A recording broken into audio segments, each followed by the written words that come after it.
Hello, everybody. Welcome to a new episode of Otakus Anonymous. Welcome to an old episode of Otakus Anonymous. How about that? I mean, it's old if you're not watching this the second it comes out, which why, if you don't have your noti bell on, you're a coward.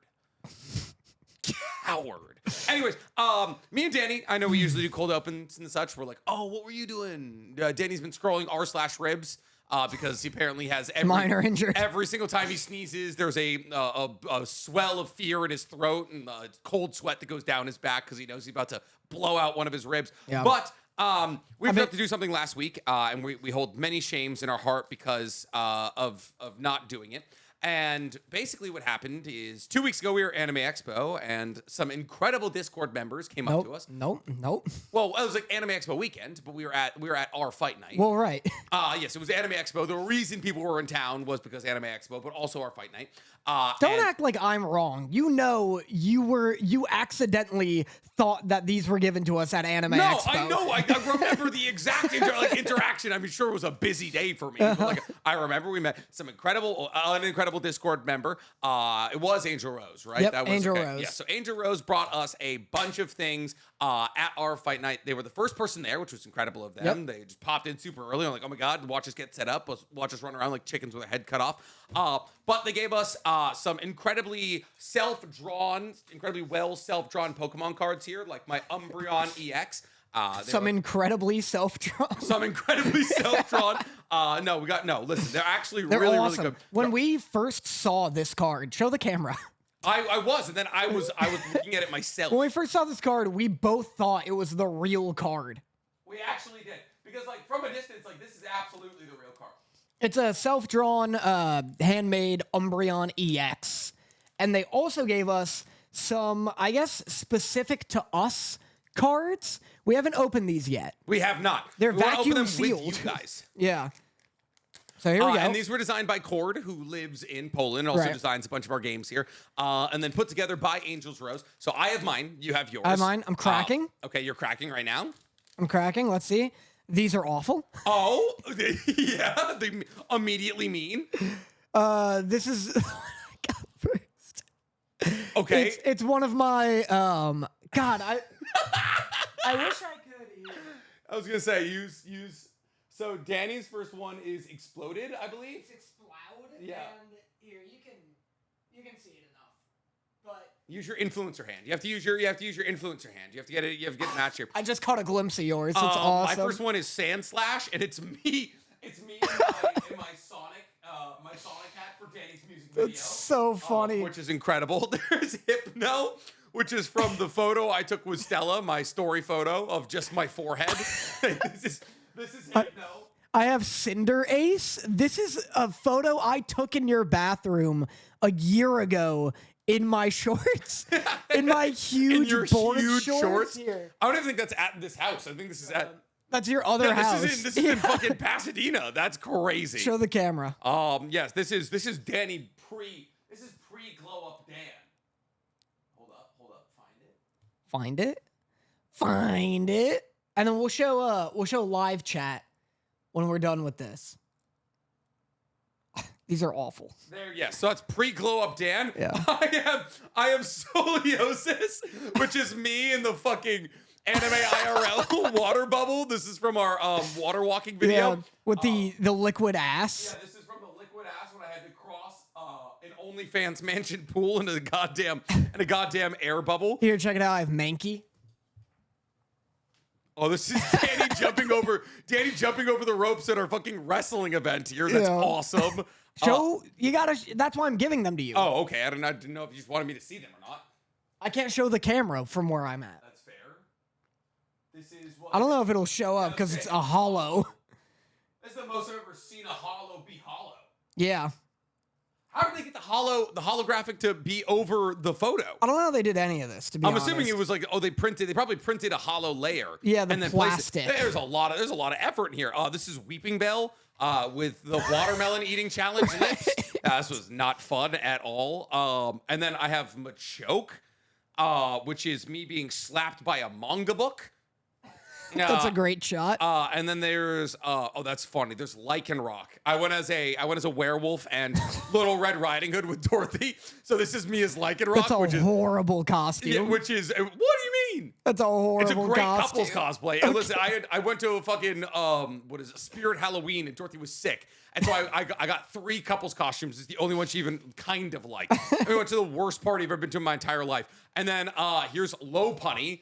Oh, this is from my fucking stream. This is from my goddamn stream. I got some deep cuts in here too. This is from one of the last YouTube videos I ever posted as a streamer.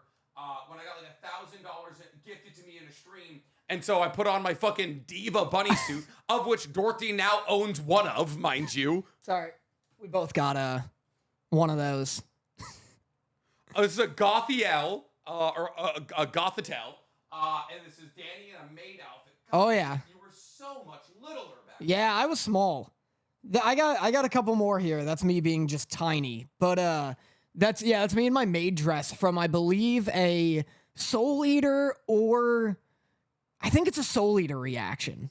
For a Halloween Soul Eater reaction. Michaela's been posting those old clips we did of her like 2 years ago. You look like a child. Really? You look like a child in all of her clips. You have short hair, you're smaller, like you just look like 18 in all the clips. Yeah, the short hair definitely makes me look younger. We have Snubble, which is, I guess, Snubble is the fucking, that's the goddamn. It's like the bulldog. It's the bulldog one. It's me in my Sailor Moon outfit. Nice. I'm not entirely sure what the connection is there. But Purloin, I have a Purloin here. A Purloin of me in this is from a recent video we had on Anime IRL, where one of the things we were trying to guess the price on was cat ears and a cat butt plug. So I put both in.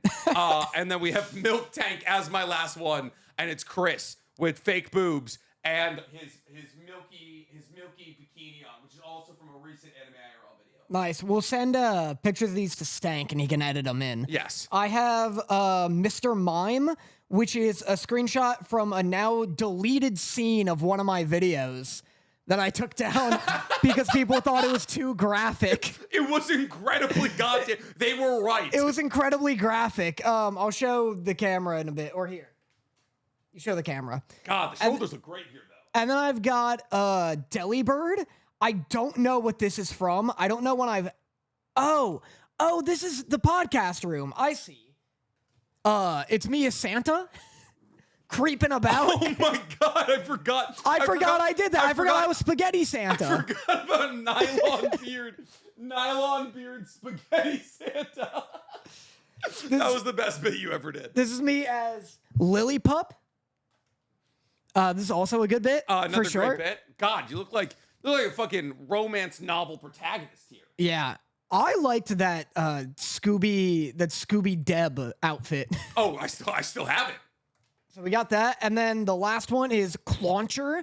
I don't know what Clauncher is, but it's the perfect name for this photo. I think it's is it not the crab with launchers in its claws? Oh, it might be the lobster. Yeah, the lobster with, oh my God. To this day is still the favorite photo I've ever gotten of Danny. It's S posture Danny. Yeah. Question mark Dan. Me in scoliosis mode. Yep. I'll take yours. I'll show live chat. Okay. And then we'll do a quick pause. Before we go any further with me and Dan, today I want to talk to you about the sponsor of today's episode, Factor. Factor wants to help you make this your best summer yet. With their 2-minute meals, eating good has never been this easy, as all you need to do with Factor 2-minute meals is heat them up and eat, giving you more time to do what you want, like heading to the beach or catching a tan, getting outside instead of prepping and cooking and grocery shopping indoors. These meals arrive fresh and ready and are set for an active lifestyle. And with 45 weekly meal options, you can pick any kind of meals that fit your goals, be they protein plus, keto, calorie smart, or vegetarian. Factor wants to power you up through your entire day, as they offer satisfying breakfasts, on-the-go lunches, premium dinners, and guilt-free snacks and desserts. And listen, me and Danny survive off Factor. When you run as many YouTube channels as we do, you kind of need to cut out some of the fluff in your life and focus on getting nutritional meals into you as easily as possible. So what are you waiting for? Go to factormeals.com/otakus50off and use code otakus50off to get 50% off plus free shipping on your first box. That's code otakus50off at factormeals.com/otakus50off for 50% off plus free shipping. thank you guys so much for these. And by you guys, I mean Angel Cord. Rose and Cord. Yes.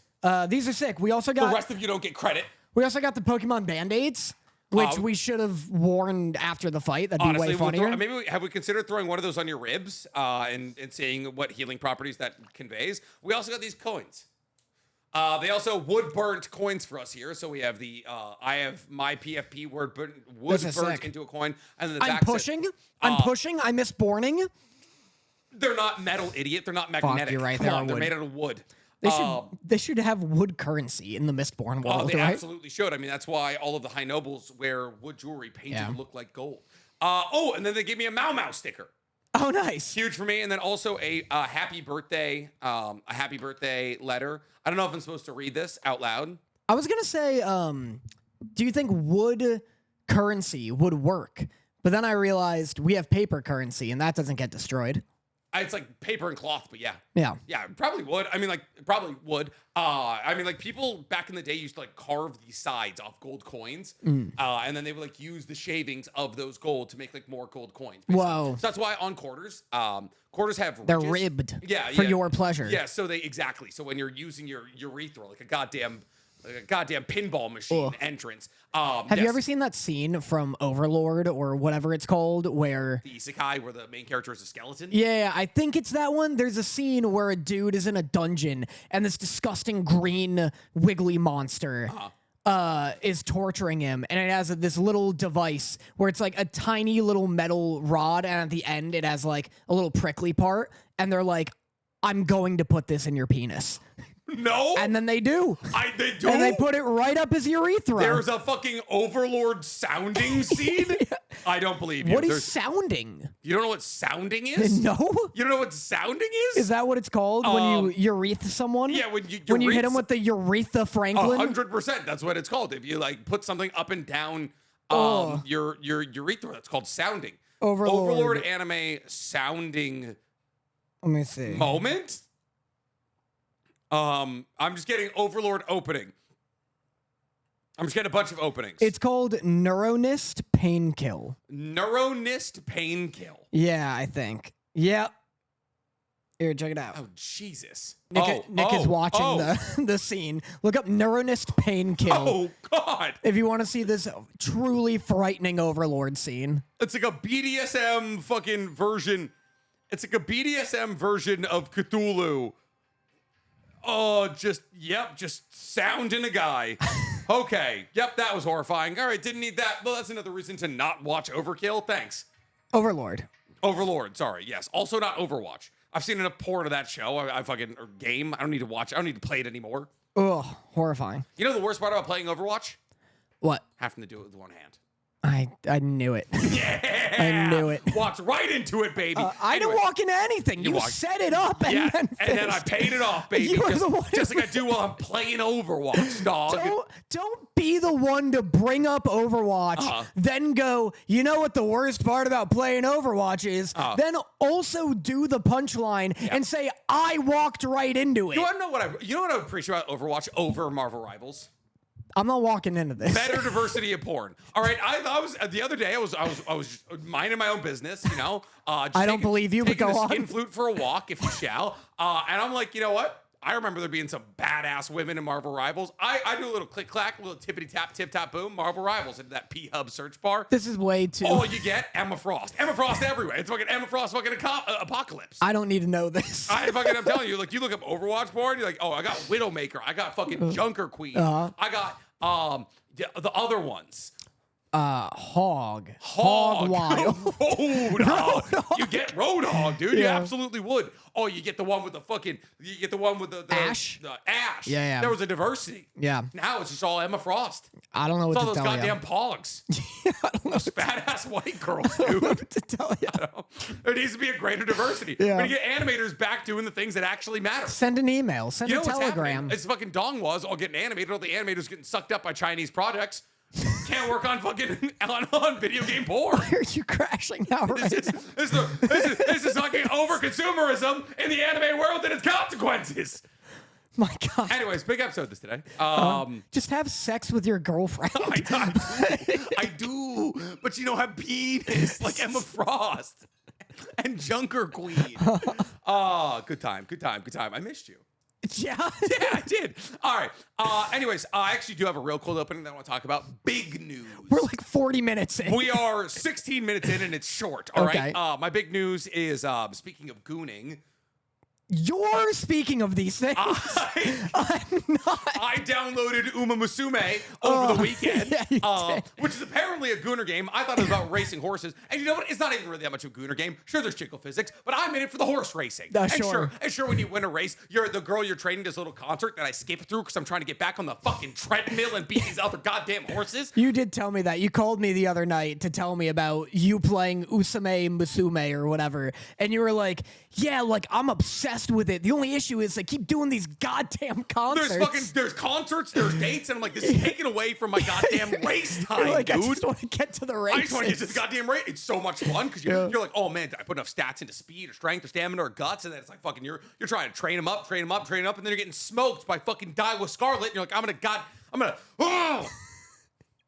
gonna laser cocaine. I hate this. Her cocaine. They used to give cocaine to horses to make them run faster. Oh, that's huge. Yeah, isn't that crazy? Yeah, that's nuts. But yes, so Dude, you give cocaine to a greyhound, it'll fucking break the sound barrier. I simply don't think their heart could take it. I feel like greyhounds are barely alive as is. Any other kind of alteration, that thing is gone. Yeah, that's true. So yes, Uma Musume, a ridiculously low amount of reviews on Apple Store. Yeah. I think people are playing it somewhere else. Yeah, they must be. What do you mean the show that has like critically acclaimed anime seasons only has 700 reviews on fucking the Apple Store? I don't understand it. So for those who don't know, this is a game, an App Store game, where you race girls. Yes. Who are part horse. They have horse ears and horse tails, and then everything else is just girl. No hooves? No hooves. Give them hooves. Just feet and hands. Nah. Yeah. I don't like that. That's not human enough, apparently. Give them hooves on their hands. You kind of like objectively go on dates with these girls. Yeah. So like I feel like they want them to be more humanoid or anything. I wouldn't know. I have it on double skip. I don't know. I don't know what any of these bitches are talking about because every time we're talking, they're not fucking racing. Right. It's fucking the worst part about it. We were at Robex, and Nick was like, let me show you this. Ooh, I just got my daily login bonus. I got my daily login bonus. Shout out to Taiki. She's American. Right, she has a gun. She has a gun. Yeah, that's my favorite part. That's my number one horse girl. Yeah. So yeah, if you've been playing Uma Musume, drop your bias in the chat below. Who's your favorite horse girl? I also got Bois, who's like the fucking cold calculating Miss Midnight. Cool. I've probably put 15 hours in the last 2 days. Yeah. Dorothy's starting to give me some real concerned looks, dude. It's gotten to the point now where she sits down next to me. She's like, "What the fuck are you doing?" I was like, "This is TikTok. What do you want from me here? We're watching Love Island. Yeah. I got to distract myself somehow." Yeah, we've been watching Schitt's Creek, Sarah and I, Nice, good, and she's been giving me guff when I go on my phone during it, and I'm like, I promise you, I do not need to pay this much attention. I don't need 100% cognizance level for big eyebrows and currently and his son, bigger eyebrows. And his son, bigger eyebrows here. What's his goddamn name? You dropped Eugene Levy. Eugene Levy. Yeah, There you and go. Dan Levy. Of apartments.com fame. Wait, they're actually related? Yeah, they are. That's crazy. It's That makes a Eugene lot of and sense. Dan Levy. Look at their fucking eyebrows. Yeah, eyebrows are definitely genetic. Yeah. I just didn't know that all the big eyebrows in Hollywood stemmed from the Levies. I do love that show. I get hyper envious of Dan Levy's skin because it's just glowing. And then you do nothing for your skin. I do so much. I apply a day cream, a night cream, a cleanser. You have creams? I have under eye cream, You're which creaming? you wouldn't know. I cream daily. You cream multiple times yeah. daily. Oh, yeah. That's crazy. I'm creaming up. Why are you creaming up? The issue is I don't drink water. If I drank water, I'd be the creamiest, silkiest boy. Damn, dude. Yeah. You really should get into K-dramas. Because once you start interacting I don't need more skin envy. you start interacting with Korean fucking like media and all that, and like they're just like during the media, like during K-dramas or during like Korean like reality TV shows, they just start doing like 13-step fucking programs, and you're like, I gotta write this down. Yeah. Because they're like, hey, I'm 45. They look 26. All my stuff's from Korea. Okay. All my skin creams. You want creams. Olive Young or some shit? We gotta go to Korea together. Yeah. We'll go. You gotta put me on your creams. I want a cream. Yeah. I want a cream. I think water is the key. If I drink more water. So much water. Do you not cream? I don't cream. I wash my face at night. No, you got to cream. I drink like a gallon of water a day, and I wash my face at night. You're gonna look 40 by the time you're 40. I'm so okay with that. No. Here's the thing: when you're dating a fully Chinese woman, I'm always gonna look worse than her. So I'm just gonna lean into it. She's gonna leave you. Not as long as I'm funny. And the uglier I get, the funnier I have to be. That's fair. That's the rule of the universe. What doesn't kill you only makes you funnier. I mean, that's why I fucking, is anybody here listening to fucking, what's his face? That handsome comedian that everyone hates. Matt Rife. Matt Rife? We had any big Matt Rife fans in the crowd here? No. Not anymore. Because he's not funny, because he's too handsome. That's true. He bought somebody else's shit, and then he got unfunny. Me, I'm trying to get uglier. Yeah. I'm trying to get my ugly up so I get my funny up. That's why you're getting less funny. You're getting hotter. How dare you? That's the issue. Well, Danny, hey, there's a correlation. You stop doing bits when you got hot. Yeah, look, I understand. You're not hungry for it anymore, Dan. I understand. I've seen Full Metal Alchemist. I understand the law of equivalent exchange. You can't be hot without being funny. Wait, you can't be hot and funny. There you go. Yeah, I do miss bits. It's a lot of effort. I struggle to just watch the shows I'm supposed to watch. I know. I still haven't fucking watched Epic the Snoozicle. Yeah. Every time I sit down today, to watch something because I'm caught up on anime, I'm like, man. Horse Girls. I'm like, what should I watch right now? And then I'm like, you know what? Now You See Me. And then I just watched Now You See Me, which is terrible. Did you know? So they made Now You See Me and then Now You See Me 2. And now they're making Now You See Me 3. No, they're not. Do you know what it's called? Okay, what? Do you know? Is it still Now You See Me, though? No, it's called Now You Don't. Hell yeah, Not dog. hell yeah. Fucking absolutely. I'm so angry. That's the entire Now You See Me, Now You Don't. That's what. I know. Uh-huh. Don't do. The only way this works is if they do Now You See Me, Now You See Me 2, Now You Don't, Now You Don't 2. You don't understand if you think. Don't make the third one Now You Don't. What if they make Now You Don't 2? That's the only way they can salvage it. Okay. But if they make Now You See Me 4, or Now You Don't, No, 4, they make Now You See Me what the fuck X. would they do? Yeah, it's X. two see me, two don't. That's what they make. You Can't See Me, You and can't- John Cena's in it. Yeah. John Cena rips open fucking Woody Harrelson's face and just like climbs out of him. Just call it Blind. Yeah, that would be fucking incredible. Dorothy is the biggest Now You See Me fan. If you tell her that there's it needs to be 4 movie series, she'll probably I don't know, fall in love with you even more than she already is. Because she's been quoting your goddamn K-pop Demon Hunters thing for a week straight. I know, it was weird to see Dorothy excited to see me today. I know. It was I was like, you've cracked into it entirely. Once you get to Dorothy's FYP, you are on a opposite side of Facebook. Well, it's funny because Dorothy greeted me today like a starstruck viewer would greet me at a con. Like Dorothy Nick ran down the stairs today and he went, Dorothy has something she wants to tell you. And then Dorothy ran down and she went, heels, nails, blades, mascara. But just like that, like just that shy. And then I was like, oh man, that's so sweet. You want a photo? What's your name? Nice to meet you. Stay back. It was so funny. I was just like confronted with the bit and I was like, yeah. She really didn't open up with anything. Not like, hey, liked what you did. It was just like, hey, here's this bit. Hope you understand it. And I was like, okay, here we go, babe. I was like, that's so cool. Thanks. Yeah, this is why anytime she sees somebody she knows in public, like famously, I'm like, we're just gonna tuck you away. I don't need to have an Ian from Smosh moment. I live with that embarrassment every single day. I don't need her to understand what that pain feels like. I understand. But big day today. We got a lot to talk about. We watched a lot of anime. Should we talk about? I'm gonna give you some options. Okay. I'm gonna give you one option. Can I ask you a question before we move forward? Yeah. Have you watched the most recent episode of Lord of Mysteries? No. Neither did you? Yeah. Because fucking Takopis Original Sin has 1 37-minute episode. Yep. 3 total episodes. Yep. It's I'm so sick of an anime dropping a movie for episode 1. Shout out to the summer Hikaru died. They're just doing 22 minutes a week. And it's awesome. And it's great. Yeah. What should we talk about first? So we're not talking about Lord of Mysteries this week because or maybe we forgot to. Yeah. Or my motivation to watch it is through the fucking floor. Okay. So we talked about, this week we have Takopis Original Sin, episode 1 through 3, Dandadan, episode 2. Obviously, Danny didn't rewatch episode 2. I'm rewatching it. I remember. To Be Hero X, episode 15, Ghostblade's first episode, Gachiakuta, episode 2, Kaiju number 8 still hasn't come out, The Summer Hikaru Died, episode 2, and then Togen Anki, episode 1. And then next week, not only does Kaiju number 8 come out, but also Sakamoto Days comes out. Yeah, so we gotta.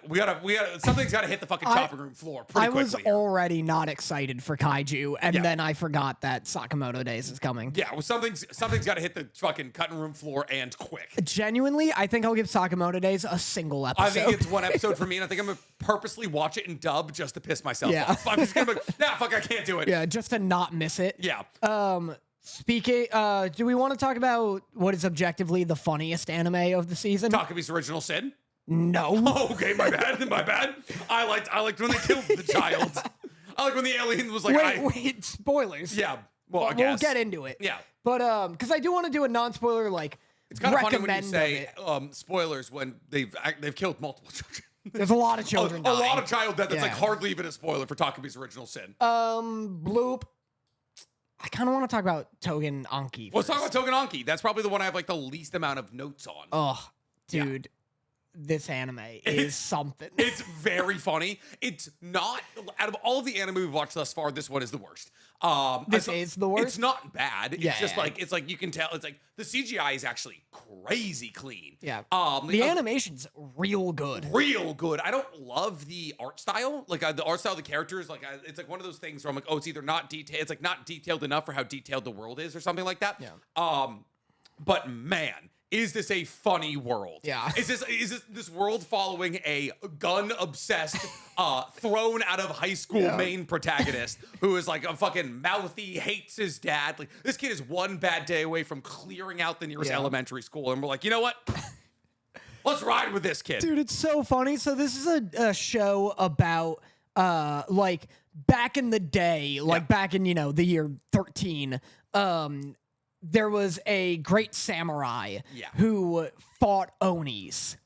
Kind of. So it's based off, the entire universe is based off the story of Momotaru, which is like a boy sent down from heaven in a giant peach. And this boy floats down a river in a giant peach. And then these two parents who lost their child come upon the great peach. And then they start eating the peach. And in the middle of the peach, they find a boy. And they're like, holy shit, heaven has answered our ask for another child. So they raise this boy. And then this boy is like ridiculously powerful. And when he's like 5 or something years old, he goes on a journey and on this journey, he befriends a dog, a peacock, and a monkey. And then with this dog, peacock, and monkey, he goes and fights against Oni and eventually kills the Oni king. So it's like a very popular, like, This seems not at all what the show is about. well, so like all of the descendants, it's about like all of the descendants of Momotaru are like people like Gotcha. Togen Anki. I forget his fucking. Is it Togen? I don't know. I don't remember his name. The main character's dad is like a descendant of Momotaru. Then there's the old guy who's a descendant of Momotaru. Right. So basically, it's like, oh, descendants of Momotaru and Oni are now in like a perpetual war all across Japan because of Momotaru.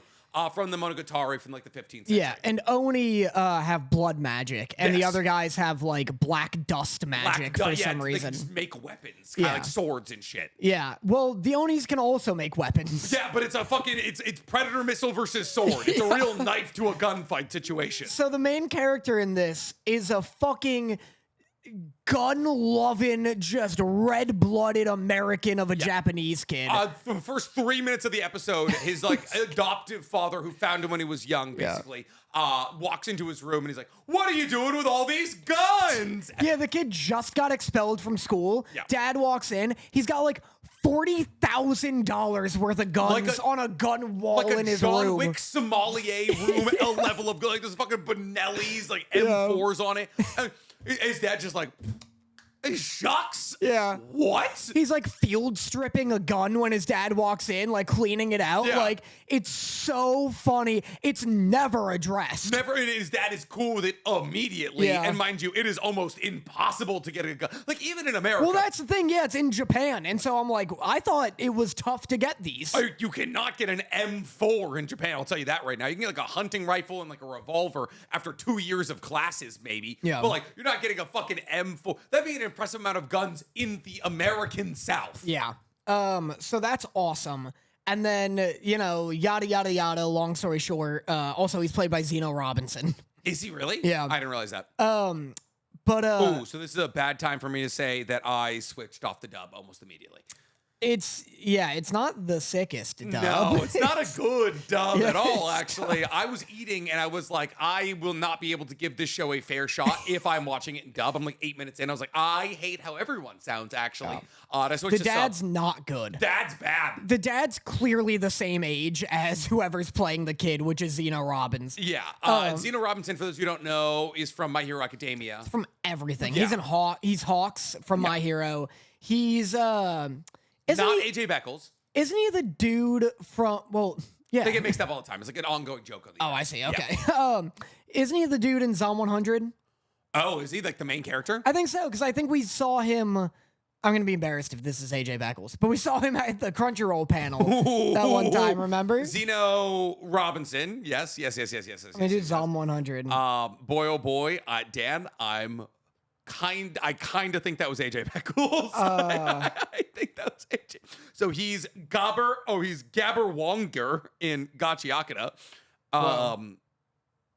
Yo, thank God he is in Zom 100. Okay, good. Love that for you. He's also in Critical Role. Crazy. Yeah, he does Critical Role. And he's Yushiro Shiro in TYBW. Nice. But yes. Yeah, he's in a lot of stuff. He's in fucking everything. And he is very good, but it's just like, yeah, some anime just work better in sub, and this was one of them. And I was like, I'm gonna like focus on eating and also watch this sub so I can give it a fair shot, because the dub is not. Dude, Netflix dubs have not been great. Is this Netflix? It's Togenanki. Oh, it's on Netflix. Did you watch it on Crunchyroll? Yeah. Oh, I watched it on Netflix. It like popped up on Netflix. I was like, what the fuck? Yeah. Oh wait. Yeah. Also, the Summer of the Hikaru died is like that's Netflix exclusive. But Togenanki is on Netflix. Yeah, but then I found it on Crunchyroll later. But like, yeah, things that have like, I don't know, Sakamoto Days, bad dub, this bad dub. And I'm like, what? Like, what's going on here? How are we Maybe not it's getting the directors or something? Or it's like the English writing, like the translation or something like that. It just like doesn't give the VAs a fair shot at it. But yeah. This would be a lot of people's like favorite anime of all time if it came out in like 2014. It's the most 2013 ass anime we've got. Dude, because like it's like not only is it like a classic revenge story, like Gachiakuta classic revenge story, but done like creatively in like a new era kind of sense. This is a adopted boy, like monster inside of him to fight the monsters outside kind of thing. Classic Naruto, fucking JJK-esque story. And then not only does the first episode like bake in a revenge plot, he wakes up in a fucking demon school. He wakes up in a demon school, and then also his design is so boring. He's Shinra's devil design. Yeah. He's Asta's devil design. Yeah. He's the Seven Deadly Sins kid's devil design. Except for the fact that he can also create fucking predator missiles with his blood. Yeah, he can make M16s and shit with his blood, which is very fun and weird. Yeah. But yeah, if this came out in like 2013, the people who love like Blue Exorcist, I was gonna say, you know what this like, is? It's Blue Exorcist. Yeah. I was on the subreddits, like anime r/manga, seeing what like general consensus was of this because the manga's sick looking. Really? The art's really cool. Huh. And so when I saw like pieces of the art, I was like, oh, maybe I'll check this out. It looks cool. And so much of the Reddit is people being like, yo, like, I've been a massive Togenanki fan from day one. It's mid. It's mid. I hate it. Yeah, like, everyone is like, I'm a huge fan of this thing. It is just fine. Like the story, not even the anime, like the manga is mid. Yeah, Gotcha. The manga. Like people are like, I've been reading the manga from day one. It is mid. Yeah, like it's like mid is fine. Like as long as you know it's fine. Yeah, people just enjoy it. It's like like a Black Clover kind of. Yeah, it's like a Dr. Stone, a Black Clover, a Kagurabachi, that kind of thing. It's like, oh, cool. Like this is never gonna be the biggest thing of all time, but like it's a fun watch. It's Sakamoto Days. Yeah. Or Blue Exorcist. Everyone on Reddit was like, yeah, it's pretty tropey. Like, I rolled my eyes when the father figure, like, dove in front of the blade instead of just blocking it and stuff. But, like, it's fun for what it is, and it's well animated. Yeah. If this was poorly animated, I wouldn't even consider episode 2. Yeah, no, like, it's such a base kind of story that, like, it's like the CGI, I'm, like, actually, like, wildly impressed by. Yeah. Because, like, almost that entire fight sequence was CGI. But, like, I would say the industry leaders in CGI are people like Kengan Ashura and, fucking what's the one with Vash? Kengan Ashura. Kengan Ashura is it's like a MMA kind of like fighting one. Kengan Ashura and then Trigun Stampede. Yeah. And like Beastars. But you can tell in all of those CGI projects, like, oh, there's like a frame missing here. It's like 24 frames per second kind of thing, which feels kind of slow to the eye. This was like crazy smooth without looking like really computery. Yeah, I was like really impressed in the fight at the end of the episode. I was like, oh, this like, because it's not a show that looks like it has a budget. No. I also don't love the art style. It is very like 2014 anime looking. Yeah. But yeah. It does. That thing is like, yeah, it just doesn't have that polish of like a 2025 anime. But it's fun. It's good. It's like, I'm going to watch episode 2, if only because I'm going to be on Netflix to watch the Summer Hikaru died. Yeah. I'll probably give this one more episode, if I'm being entirely honest. Like I said, something has to hit the cutting room floor. Yeah. This might be it. If the next episode, if like we meet all of his like demon school friends and they have sick designs and sick powers, I'll stick around. But like, yeah. I haven't loved a school thing since fucking Wistoria, and like Wistoria kind of like reinvigorated my love for like school base. It's like Mashal and Wistoria. Like I used to be all I watched was like magical school bullshit. Yeah. And like Mashal and Wistoria have like restored my love for that kind of like trope, that genre. I don't think this has the capacity to do that. I love a fucking magical school. I have rewatched episode 2 of Wistoria no less than 10 times. It's such a good show, dude. It's so the fucking characters are fun. They hit all of the classic wizarding school tropes, but they do it so well. I just keep going back to the shot of Snape, where it's like like lower shot, and you see the fireworks above him, and what's his name? I love that you're calling him Snape, because there is a Snape in the Wistoria universe to a T. And he's getting like bounced above him, but it's like fireworks above him, and he's like doing the conductor shit. I just love that wands are back. Yeah. Harry Potter had a monopoly on wands, and I like seeing them used again. I think of who else used wands. No one uses wands. It's all staffs. It's all staffs. It's all staffs. It's just like how One Piece has a monopoly on pirates in anime. Pirates of the Caribbean has a monopoly on pirates in live action. Everyone's like, oh, they're making a pirate movie. What is this? Pirates of the Caribbean? It's like, no, it's like a massive piece of IP that like humanity's been obsessed with for years. It's just like one series did it so effectively that like now you can't separate the two. It's also just like so expensive to do a pirate thing. Oh my god, you're gonna make a whole boat? Yeah, idiot? like at minimum, you need a big boat. You need to make a fucking sloop or some shit. Like, that's a small boat. Yeah. Dude, Pirates of the Caribbean, they were blowing boats up. They're blowing boats up. They were like on the actual ocean. Yeah. Shooting on the ocean is a bitch because you don't want salt in your cameras. Yeah, and also like there's no electricity on this wooden boat we just fucking made. Yeah. This pirate's boat. Yeah, true. How do you light a pirate's boat? Like, what a nightmare. Yeah, I certainly wouldn't do it. Anyway, You want to talk about you want to talk about the things that's probably surprising us the most and out of the first 2 episodes here? The Summer Hikaru died. Because this is crazy. I love it. It's really good. Yeah, it's so good. It's so much fun. I love that it looks like JJK and Chainsaw Man. I can't get enough of looking at it. You know, it was like actually like it was like one of those minor moments where I was like, oh, this is gonna be really good. At the beginning of episode 2, did you see the Netflix series sequence they did in like the very, very beginning of the episode? It was so fucking like it's 2 a.m. on Adult Swim. I don't know why. Like it brought me back so crazy heavy. I have to show it to you because like this is something that like it's like such a feel. Oh, nice. I'm getting advertised now. You see me too. I forgot Daniel Radcliffe's the bad guy. Yeah. Why does Daniel Radcliffe like exclusively take antagonist roles after Harry Potter? He was like, I just want to be I want to be the bad guy in the Lost City of Gold or whatever the fuck, that Channing Tatum movie. What are you talking about? The Lost City. Yeah. I watched that. Yeah, it's a good movie. It's not. Watch this. I'm watching.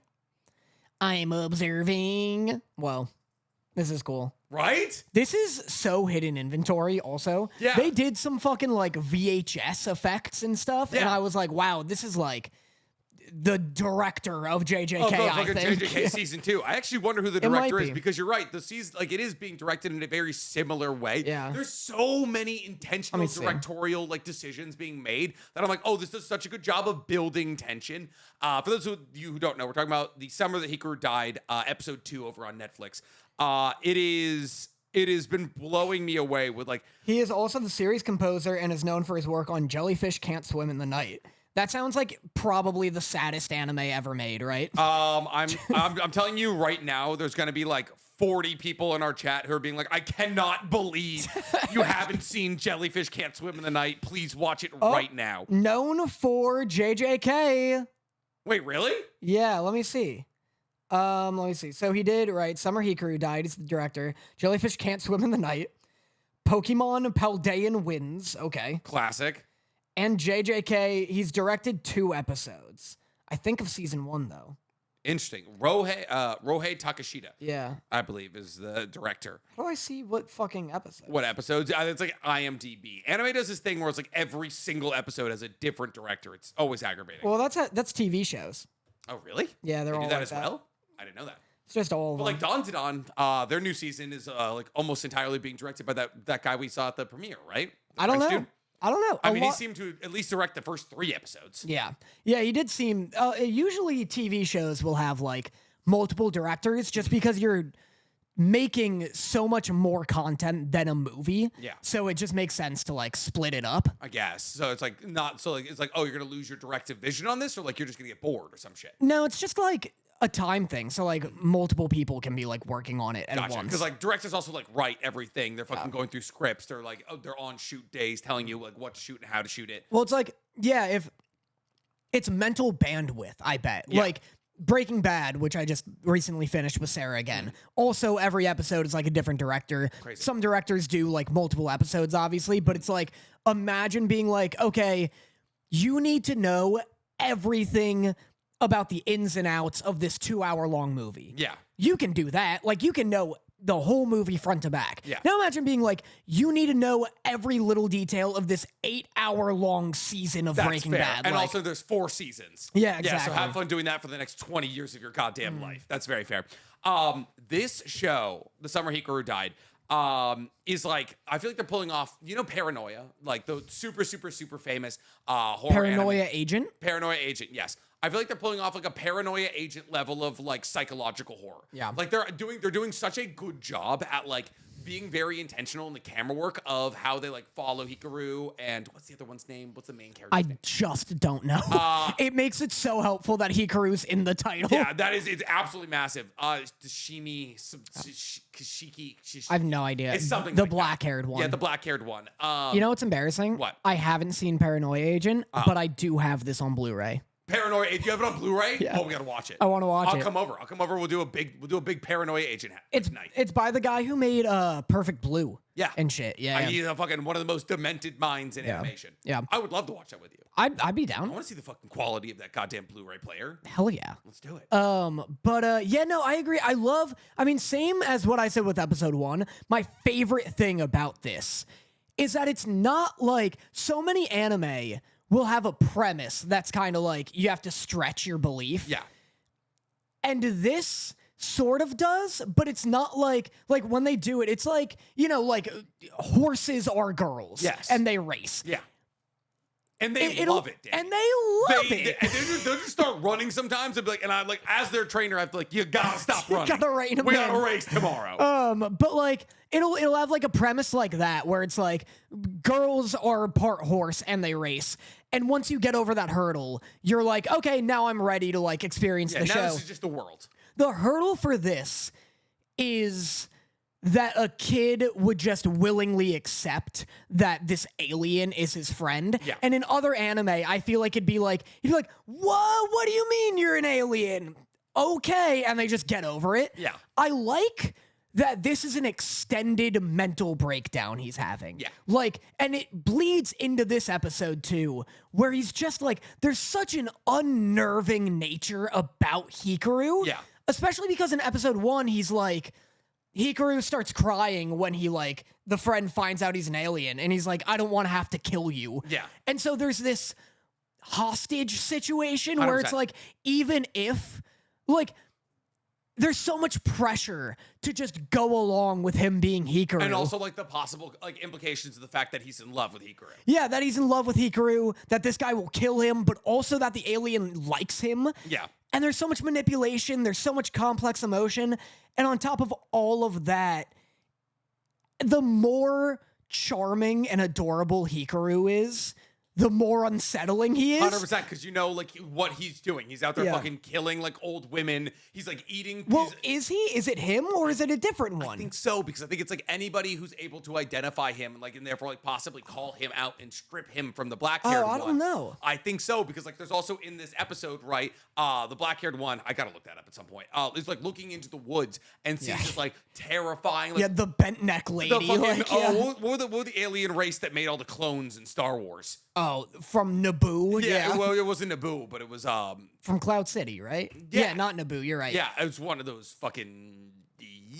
It's one of them. Yeah. A couple of nerds just got that reference though, but that looks like one of those clambers on to the main character, and fucking Hikaru just like gets in some kind of mental battle with it, and we see like there's like they like show like amoebas. They show like amoebas like coming together and then like snapping, and all the girls that are in the forest there with them like fucking freaked out because like oh is that what you heard? You heard like a gun go off, but they heard like some kind of like crunch or demonic battle. Oh, it's so good, dude. I know. I love Hikaru showing up with a bloody nose and like, what happened? He was like, nothing. I'm bleeding because of an unrelated incident. Yeah. What was that noise? Yeah, it was like somebody shot off their scare gun or something. Yeah, like their scare gun. I don't know what the fuck a scare gun is. But like, yeah, dude. I was fucking I forget if I told you last week, but I've recorded my reaction to episode 1, and I recorded my reaction to episode 2 also, and I don't know if I'll react to future ones, but in this one, there's a bit I do where Hikaru shows up. They're all like, we're gonna go into the woods. You gotta come with me into the woods and check it out, blah, blah. And Hikaru's like, oh, good golly, that sounds spooky. And I love the idea that, like, since he went missing, is, like, mispronouncing shit and acting, like, more chipper. Yeah. I like the idea of all of his friends being like, man, Hikaru sucks ever since he went missing. I guess we gotta be cool to him because, like, fucking he was, like, gone for 7 days. But what the fuck is going on with him? I love that. Also, I get that they don't know there's aliens afoot, but people are coming back from this mountain at least with brain damage. 100%. Close off the mountain. What's a forbidden area? Yeah, or well, like, I guess like, it is. It was forbidden area, and then they're like, that woman comes up to him at the grocery store, and she's like, oh, it doesn't feel like eerie anymore, but like there's something clinging on to you. Yeah, dude. You know what's a good bit? What? I love the bit that when, like, someone's like, oh, this is so good, and it does the anime speed lines behind them. Yeah. The camera punches out, and it's just a box specifically around them. I'd never seen that before in anime. That was so, I also was like, oh, that's fucking awesome. Because, like, they punch out from Hikaru, like, being either confused or excited about something, and it's just a blue box. It's just a blue box around, and I was like, that's fucking awesome. That's awesome. I want to see him, like, use it as cover. Yeah. Like, I want them to get in, like, a firefight, and it's, like, behind him. He's like, hold up. He's like, hold up. Whoa! And then just, like, fucking hides behind it. Fucking... Yeah, I'm just shocked that this anime is like doing bits, you know? It's great. It's like doing bits, and then it's also hitting you with like some of the most disturbing sequences I've seen in anime in a long time. Such as? Like fucking when the black-haired one is literally fisting Hikaru's like entire chest. And it's like, oh, it feels like raw marinated chicken. And then it cuts to an actual image of raw marinated chicken. And I was like, this isn't something that should be disturbing. I see it all the time, but it's so disturbing in the context. Yeah, it's horrible. I told you this before the podcast, I love how Hikaru's like, yeah, it feels like a nice pat on the head, and then proceeds to moan his fucking chussy out. Yeah, as his best friend is fucking elbow deep in him in a utility closet. Yeah. My notes were, so Hikaru died because he didn't make a move. Which I also thought, so they're talking about, this is actually an interesting theory that I wanted to pass by you. They're talking about how, like, Hikaru's dad used to tell him a story about how if he didn't make a move on, like, the person he loved most, that, like, some kind of, like, spirit would come get him or something. Yeah. And so I think the reason that Hikaru died is because he didn't end up making a move on his friend and expressing his love for him, which is why he got taken over, which is then immediately followed up by like Hikaru kind of, I guess, making a move by having his friend like fist his chest. And there's obviously a lot of sexual tension as like he's like unrobing in front of them, and like the main character is like getting blushed, like he's blushing and all of that. But then I said, oh God, his chussy. Yeah, and then I also hit the chussy. And I said, is this Paygorn? Paygorn? Yeah. Oh, I see. Good. Very good. Yeah. So it's definitely a BL. I wanted to see his face split in half. Because it kept going up. It went up to his chin, and I was like, keep going, dude. Yeah, get up to the fucking brain. Yeah. Get up in there, dog. What's in there, though? Apparently marinating chicken. Schmorgans? Yes, probably a whole lot of schmorgans. Yeah. Probably not schmorgans, actually. Yeah. And also, if I had a nickel for every single time a character opened up their shirt and then had nothing inside of it, I would have 2 nickels, because this also just happened in Chainsaw Man. Did it? Like, literally, like, almost this exact same sequence minus the fisting happened in Chainsaw Man. Crazy. Yeah. Yeah, that was frightening, for sure. Speaking of Chainsaw Man, I really like the guy with the hamster. He reminds me of Denji's, like, mentor. the like Makima's listening guy. Oh yeah. Cool something. Yeah. Cool, whatever his name is. The I blonde guy. like him. He's weird. He's just cool. flying around. He's fucking making teas, building barriers and shit. He's gonna be like, I think he's the good guy. He's like the protagonist of the season. I think he's like the L of the season. Like, because the protagonist is the black-haired kid. I guess, yeah. And I think this guy is like L in that he's like doing good, but it's opposing like what the protagonist wants. The interest of the protagonist, which is exactly. to keep Hikaru around and like possibly become like entwined kind of thing. Exactly. Why is everyone in this town a medium? Yeah, the grocery store woman, that was strange. Yeah. Also the fucking, oh my God. I coming from a small town, while he's checking out of the grocery store, and she's like, "I heard this about your family and this about your family," and I was like, "Oh," I was getting like PTSD flashbacks, like him just dissociating while this woman unpacks all the fucking gossip everybody has about his family. Oh, it fucking ran a chill down my spine. Yeah, the exact same thing happens when you grow up in a town as small as I did. It was awful. You knew everybody. It was terrible. But yes, this show is not terrible. This is fucking incredible. I'm so excited for episode 3. Yeah, I love it. This may be the best show of the season. I also believe this stands a fair shot at being the best show of the season, except for, I mean, maybe Gachiakuta? You don't like Takopis? I love Takopis. Yeah. I honestly was like falling asleep on the couch yesterday. Dorothy was like asleep on my chest. I'd just gotten back from playing beach volleyball for 5 hours. And I was like, I gotta watch all this anime while she's asleep because she's gonna watch Love Island later. So I was like, all right, I'm flipping through all of it. I was like kind of fading off at the end of like 2B Hero X's episode. And I was like, all right, I'm getting a little sleepy here. I have 2 episodes of Takopis Original Sin that I need to watch. Locked in for both of them. Yeah. My God. You want to talk about it? You want to talk about it? Sure. Since we're talking about like the death of children, we might as well talk about Takopis Original Sin. So I watched episodes 1 through 3. Yes, you did. Brief, like non-spoiler, like just watch it. Yeah. Like it's just so good. It's such an interesting exploration of like trauma, abuse, and fucking just like generational sadness through the scope of an alien. And like I said, it's weird that we're doing this twice in one season because I've never thought about this idea before, but like both instances are fucking awesome. Yeah. It looks so good. Yeah. Like I talked about how the summer Hikaru died, like I love the look of it. This I like even more. Yeah. Like this is the aesthetically my favorite looking anime in a long time. Doesn't it look like a Gorillaz music video? Yeah, it does look like a Gorillaz. Everyone's real long. Everyone's stringy. Yeah. Everyone's hair is like greasy as fuck. Yep. It looks like Fooly Cooly a lot. Yes, yeah. Which you still haven't seen, but you would dig. But I've definitely seen artwork from it. It does. It has that Fooly Cooly vibe. It's got this great like 2007 kind of anime 100%. look. And I can't get enough of it. And Takopis looks nothing like Takopis is just like a else. fucking wad of chewed bubblegum in the corner. I love Takopis. He's awesome. I don't get bored of the pee shit. So we're gonna get into spoilers now, but especially from episode 3, the weight of Takopis like saying pee, that was fucking crazy. Yeah, just watch it. Like it's unbelievably good. It's wildly graphic. Very sad as well. Yeah, to the point where it's like, depending on how the last 3 episodes go, because it's only going to be 6 episodes. It's crazy.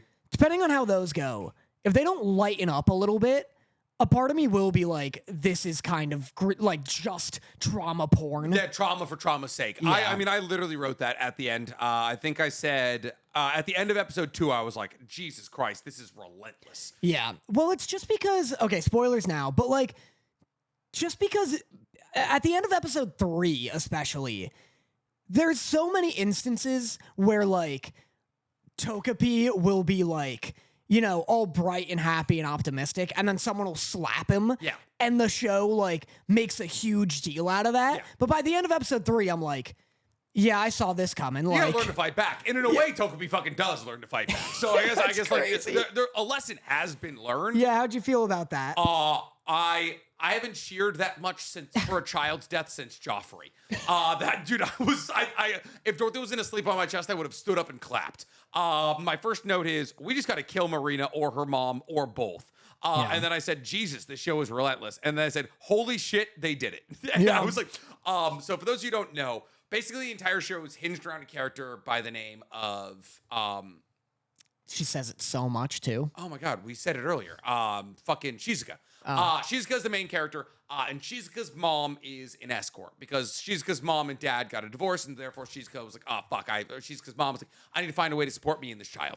So Shizuka's mom becomes an escort and starts just working this like small town. It's like the only small town escort, basically. So she is, I guess, like you could say, ruining family lives. It's weird that you're like describing this as if the mom's the protagonist. Like you're getting so into the mom and her perspective. Like, so like all of the relationship between Shizuka and Marina hinges on the fact that her mother's an escort. That's the thing.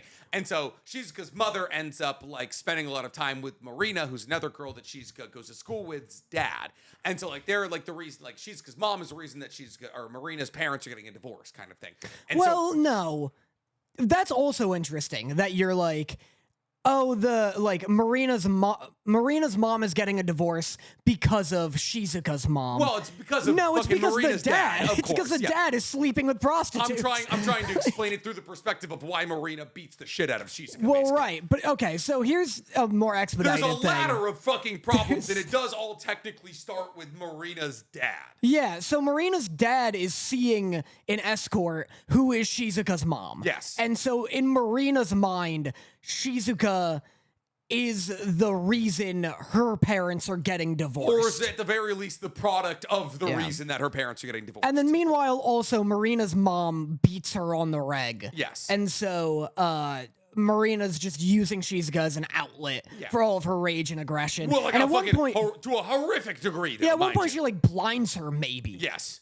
Which is crazy. And because Takopis has the ability to rewind time to a specific moment. And Takopis took a photo with Shizuka before a bunch of bad shit happened to Shizuka. So in the first like 2 episodes, it's all hinged on like, Takopis trying to find the best way through like Marina beating the fuck out of Shizuka. But eventually they get to this point, like in fucking Doctor Strange, where it's like, or was it Spider-Man?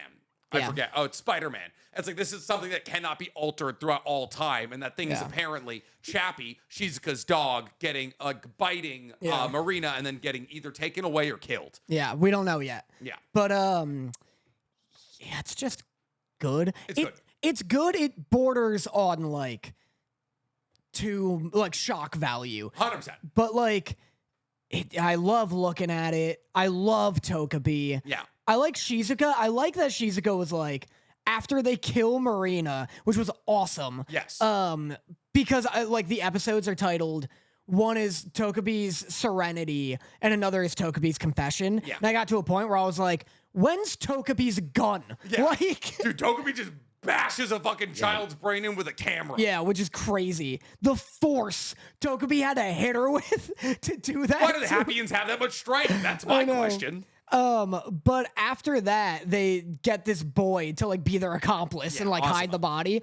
And it's funny that like, I like that Shizuka's like, hey, you should steal your brother's ring. Like, I like how Shizuka like starts being kind of shitty. Immediately turns into a manipulator. Fucking like Takopis obsessed with trying to make her smile. Azuma's in love with her. Like she immediately after fucking Marina is gone, she fills that open hole. But I like that because obviously Shizuka's like a troubled child, both from like parental neglect and bullying, like severe bullying. Yeah. So I like how like just because she's a victim, which she is a hardcore victim. Yeah, 100%.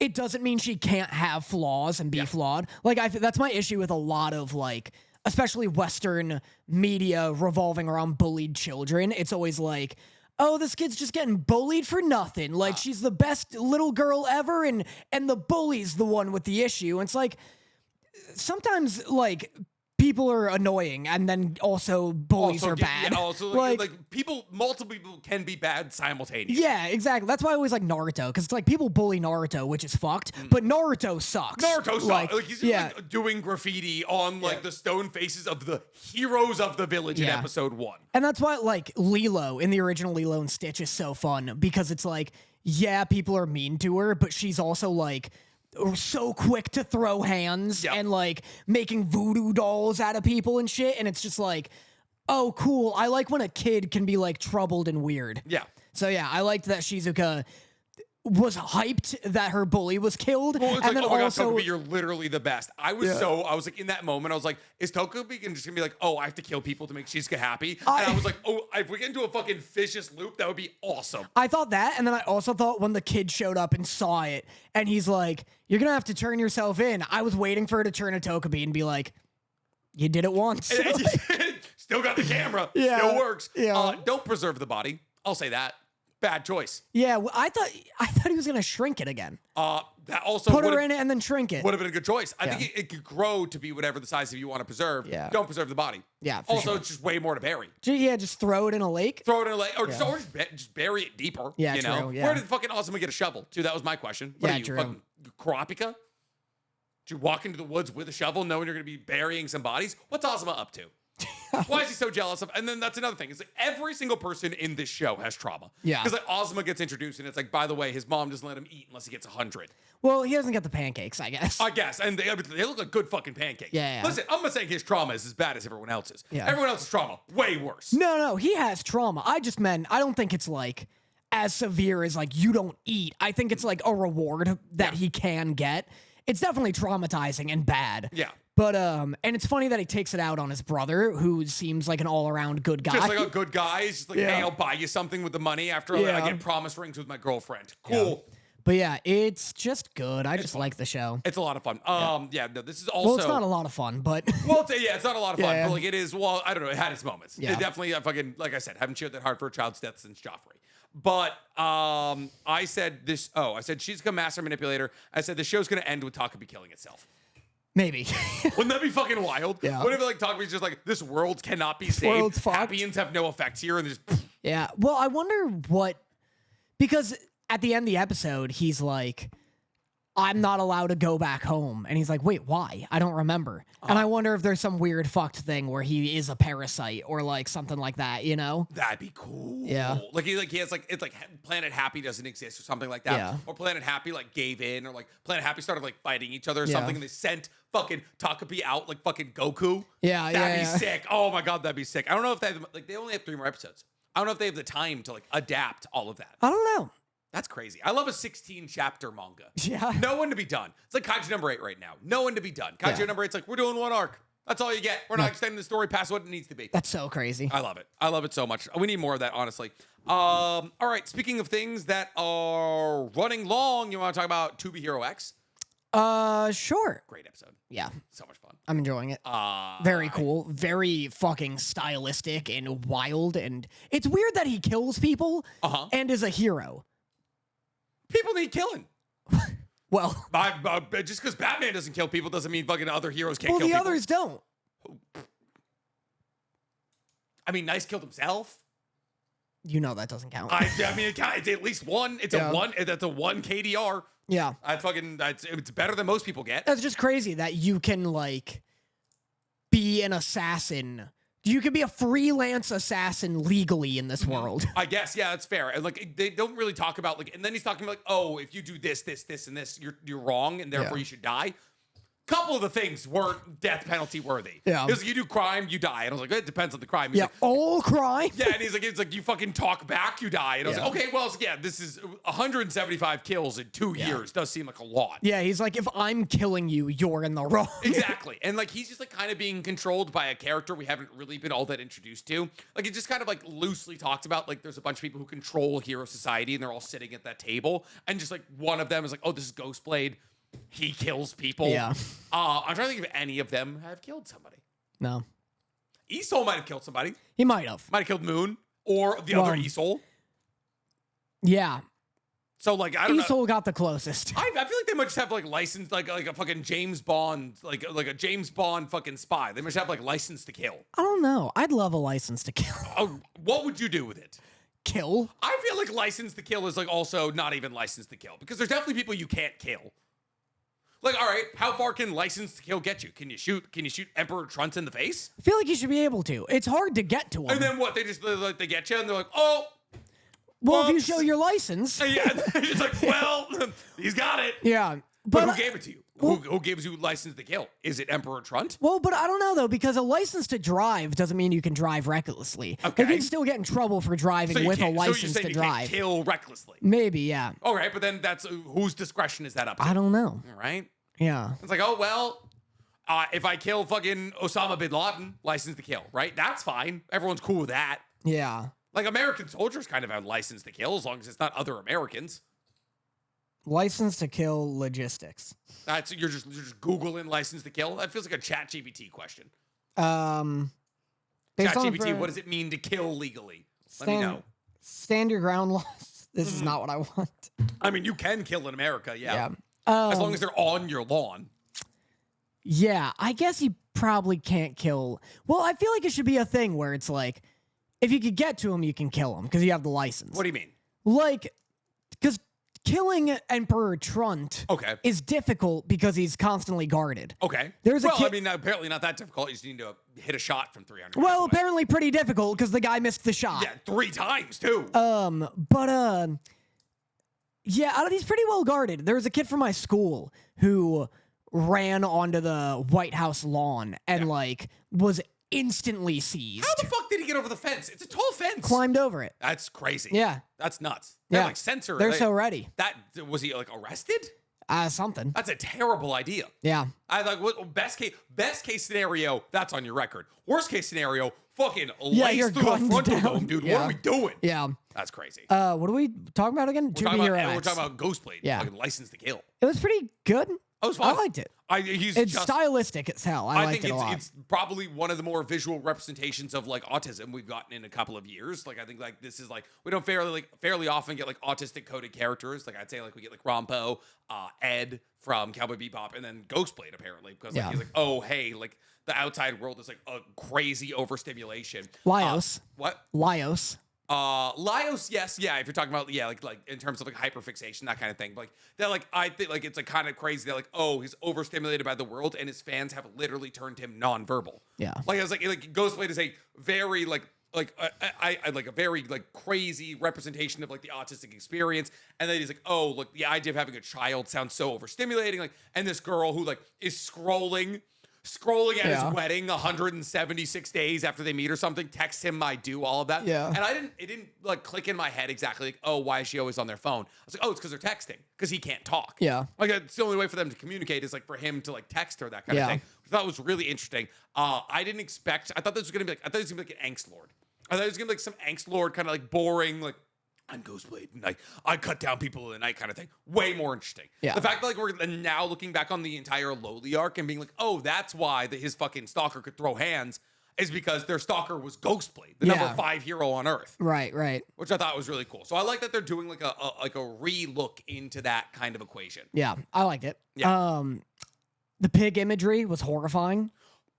That was nuts. That was so saddening. So upsetting. Kind of thing where you're Sarah, do not watch this episode with me, please. Yeah, just seeing a pig chained down on its stomach. Completely unnecessary too. Yeah. Completely unnecessary to chain a pig down before you kill it. Yeah, just kill it just standing. Like a No Country for Old Men, the thing. What are we doing here? I know. I just hated that imagery. Not in a way where I'm they shouldn't have included it, but I was this is upsetting. I thought it was kind of fucking metal, low key. It was intense. Him being explaining how to get oxytocin and endorphins into the brain. Yeah. He's I don't do it because I care about that. It's afraid. I do it to shut it up. And I was that's metal as fuck. I guess that was my thing though, is I was it's the fact that there's such an alternative. Yeah, just kill it standing. Exactly. Or just just kill it in its pen, kill it when it doesn't see it. Don't chain the thing down. Then it won't be afraid. Yeah, exactly. It's the fact that you got it splayed out like a BDSM fucking enjoyer. Yeah.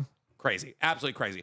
I also thought it was really cool how when they went to the Ghostblade's POV, they made it they made everything really blurry and choppy to make it make you understand how overstimulating it was. I thought that was sick. That was awesome. That was a great chase scene with that effect. The music was sick. Oh, when there's the gangster when he's chasing him, and it's doing the leading up to that. Yeah. The girl, his wife. I Chang something. I don't know her name.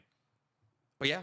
Cool. Is that it? That's all you got on it? That's pretty much all I got on. I mean, it's just another cool episode, you know? And I think we only get 1 or 2 Ghostblade episodes. Yeah. which makes sense. I guess we only got 2 lowly episodes. So. I think only one more. Yeah. But yes, I'm loving where they're going with this. I want to see how this transitions into the Johnnies. Yeah. Because they're who's after this. You want to talk about what next? Gachiakuta? Gachiakuta. Episode 2, the episode we said was gonna kick this show into gear. And did it? Oh, fucking right it did. Dude, the fucking CGI monsters were gorgeous. CGI monsters were good. The music that fucking blasted in when Engine started blasting through them. Yeah. Incredible. Really good. When he dropped his fucking 8 spiral umbrella or whatever the hell. I don't know why they didn't show these scenes of the trash monsters in the trailers. Because in the trailers, the trash monsters look choppy. They look like super CGI. CGI was ridiculously clean in this. Yeah. I thought it was good. I thought the animation was really strong. Did you listen to the OP? Yeah. Awesome. So good. Yeah, really cool. Thrash metal Japanese punk. Like, it was awesome. I just love hearing a Japanese song in a genre you don't typically hear it in, like in an OP. Like, it was like, I was like, usually you get like some J-rock. This was just like straight up J-punk. Yeah. Like, it was fucking awesome. This is like why I like Osaka. Because like, though you go to Osaka, you go to like a 300 person room over there, and you just see a show like this. Yeah. It's fucking awesome. So that was sick. And I can't believe I asked Kie Urana what her favorite Japanese punk band was, and she had no answer. She had no answer. No answer. I was going through photos the other day. I was like deleting, like, that's the guys like screenshot shit for content, or like I'm like sending things for like stories, something like that. Going through all my photos, I'm deleting like 300 photos. I like to keep a tight ship in my photo folder. I got to my photos of Kie Urana that I sent to you, and I was like, hey, Kie Urana's pretty sexy. Yeah. Kept them. Couldn't delete them. Gotta keep the memories. Yeah. Thanks for the memories. Yeah, exactly. Yeah. It's pretty good. I am glad. I recommend anyone who's enjoying this to read the manga. Okay. Because I do like the manga a lot more. I'm realizing. Really? The art's so good and cool. The art's really good. I mean, like in black and white, it definitely has the ability to be grungier. Yeah, it's grungier, and this scene with the chain is a lot cooler in the manga. Really? Like, it's hype in the manga. And I thought it was hype in this. Yeah, maybe I'm just like being. Are you talking about when he turns the chain into like a spiked chain and starts using it as a weapon? Yeah. I thought that was hella hype. And then with the tire, I think it is just like me being like a manga first person and being like, that's not quite what I remember, you know? Is this like the first, I feel like this is the first anime in a while where you've read the manga first. Yeah, like ever probably. I've read, I mean, yeah, I think that's the thing. If I read the manga first, I won't like the anime. Because Vinland Saga, I don't like the anime. And One Piece may be different. I have to like get to where the cool shit's happening. Yeah. Like if I watch the One Piece anime in like Alabasta, I'm not gonna like it. One Piece's manga is better for episode 1 through 1,000 of One Piece. Well, that's what I mean. One Piece's anime post episode 1,000 is better than the manga. That's what I mean. I think that one can like turn me, but yeah, I think like, but it's also, this is one of those anime that doesn't really alter or like really take a lot of artistic liberties from the manga. They're not adding in scenes or anything like that, but like also the manga itself is so artistically stylized that I would feel like if they were doing big alterations, I would be like, no, like so much of Gachiakuta's appeal is the graphic into like artistic design. So I almost wouldn't want them to alter it. Like MHA has like these like crazy impressive like massive scale fights, and like they'll do like big zoom outs and you'll see like all the things that are happening, but occasionally like MHA will lose like details in a fight and you'll be like, I have no idea what's happening here. It's like way too much debris and all that, and therefore like the anime does a better job of like breaking through in those moments. But like MHA is a 1-to-1 adaptation of the manga. I kind of dislike that at times because MHA's art and like graphic design isn't as impressive to me, at least, as Gachiakuta. Yeah, for sure. So I would almost want them to take an MHA-ian approach to Gachiakuta so it could be as close to the manga as possible. Yeah. Do you have any other notes? I think it was just like, it was a fun episode. I think it does a really good job of introducing cleaners and givers and all that kind of thing. And then like Engin's voice actor, my biggest takeaway was the voice acting's great. Yeah. The dub is so good. And I'm so happy that Engine, like between like when they have the gas mask on and gas mask off, having the helmet on, helmet off, that kind of thing. Like they do such a good job of like being like, oh, these are the characters in these current situations. Engine looks great. Yeah. Engine's going to be, I bet you there's already fucking thirst traps over Engine immediately. Oh yeah, he's gonna be the new Gojo. He looked perfect. The voice actor, I don't know who the voice actor is, but they did like a perfect job casting him. He sounds great. And yeah, I mean, I think like mostly it was like voice acting was my biggest takeaway from this. Oh wait, hold up, let me find it. Music was my biggest. Like I was Really? really impressed with the music, and that's where like the anime obviously is better than the manga because they've got great music choices. And in taking down the trash monsters looked and sounded awesome. Yeah, you know what my favorite scene was actually the degloving scene. Where he takes his Where fingers he off. takes the fucking skin off his fingers. You know what's crazy in that moment is that like if that happens, you can't bend your fingers anymore. Yeah, there's no muscle. There's no muscle. Yeah. So it's just like his Oh, fingers, he's lost those fingers. those fingers. You might as well just chop the bones off. Yeah. I like that Rudo is. Would you keep them? If you got 2 fingers degloved, and let's say you have to worry about infection, would you keep your 2 fingers? Let me ask you something. Is it me, Danny Motta, in like, you know, California in modern day, or am I in trash land? Ooh. I'm gonna say modern day Danny Motta YouTuber. No, I lose those fingers. So you just chop the bones off, and you're like, okay, cool. This is me now. Yeah, if I'm in trash land and I need like my rep to be cool, then I'm bone fingers down. Everyone calls you Knuckle Bones. Yeah, or something. exactly. I'm Danny Knucklebones. Like, but I don't need to be Danny Knucklebones in modern day LA. But that'd be kind of fucking. The only problem is you can't close them. Well, the bones would get yellow as well. Oh, they get stuck on everything. You too. polish them. Oh, yeah. Imagine putting clothes on. You're fucking just. Goddamn. Just keep snapping your knuckle bones back. You polish them. You polish the bones. Yeah, just keep put a little what? I like the idea that I'm always doing this. You're just a peace guy. Well, I wonder actually if you lost any and all muscle to your bones. I wonder like what orientation they would take. Probably something like that. Probably whatever orientation you put them in, honestly. But then I guess if there's no skin, what's keeping the bones there in the first place? Cartilage? Yes, but like cartilage isn't like a binding force. It's like cartilage is actually just meant to keep the bones apart so that they don't rub. I feel like the bones would just fall off immediately. I don't know what to tell you. I don't know what to tell myself either. But yes, so wait, hold up. I keep losing it. Gachiakuta.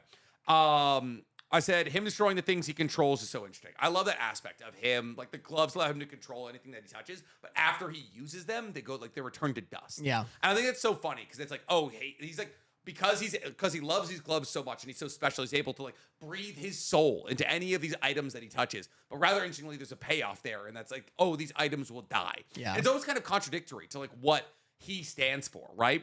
Like, he's like, I want to breathe. Like, he's able to breathe life into all of these items and like control their soul. But because he does that, he erases their soul and destroys the item. Yeah, I guess if you look at it like a Valhalla kind of way, where it's like people just throw these things out, because that's his big thing, is they're like feed him trash and like he hates things that are just thrown out and seen as useless. Yeah. And then he's like, I'll fucking eat this trash. Like, someone's got to do it. Technically, food waste is good ass trash. Yeah. And so, like, him taking these items people see as useless, using them, and then turning them to ash where they literally cannot be used again is like sending them to Valhalla, where it's like, I'm giving you a proper death. Yeah. This item, That you is know? fair, yeah, because like it's all trash anyways. Like it's all just shit he's picking up off the ground. It's like letting them pass on. It's like, this tire, I'm going to get one good use out of you. I'm going to make you feel special. And then when it's done, you can pass on. Yeah.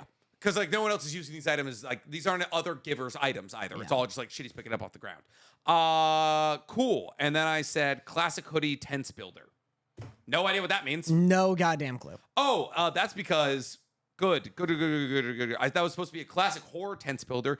And that is because that is a note for the summer Hikaru died that I for some reason put in the Gachiakuta area. Nice.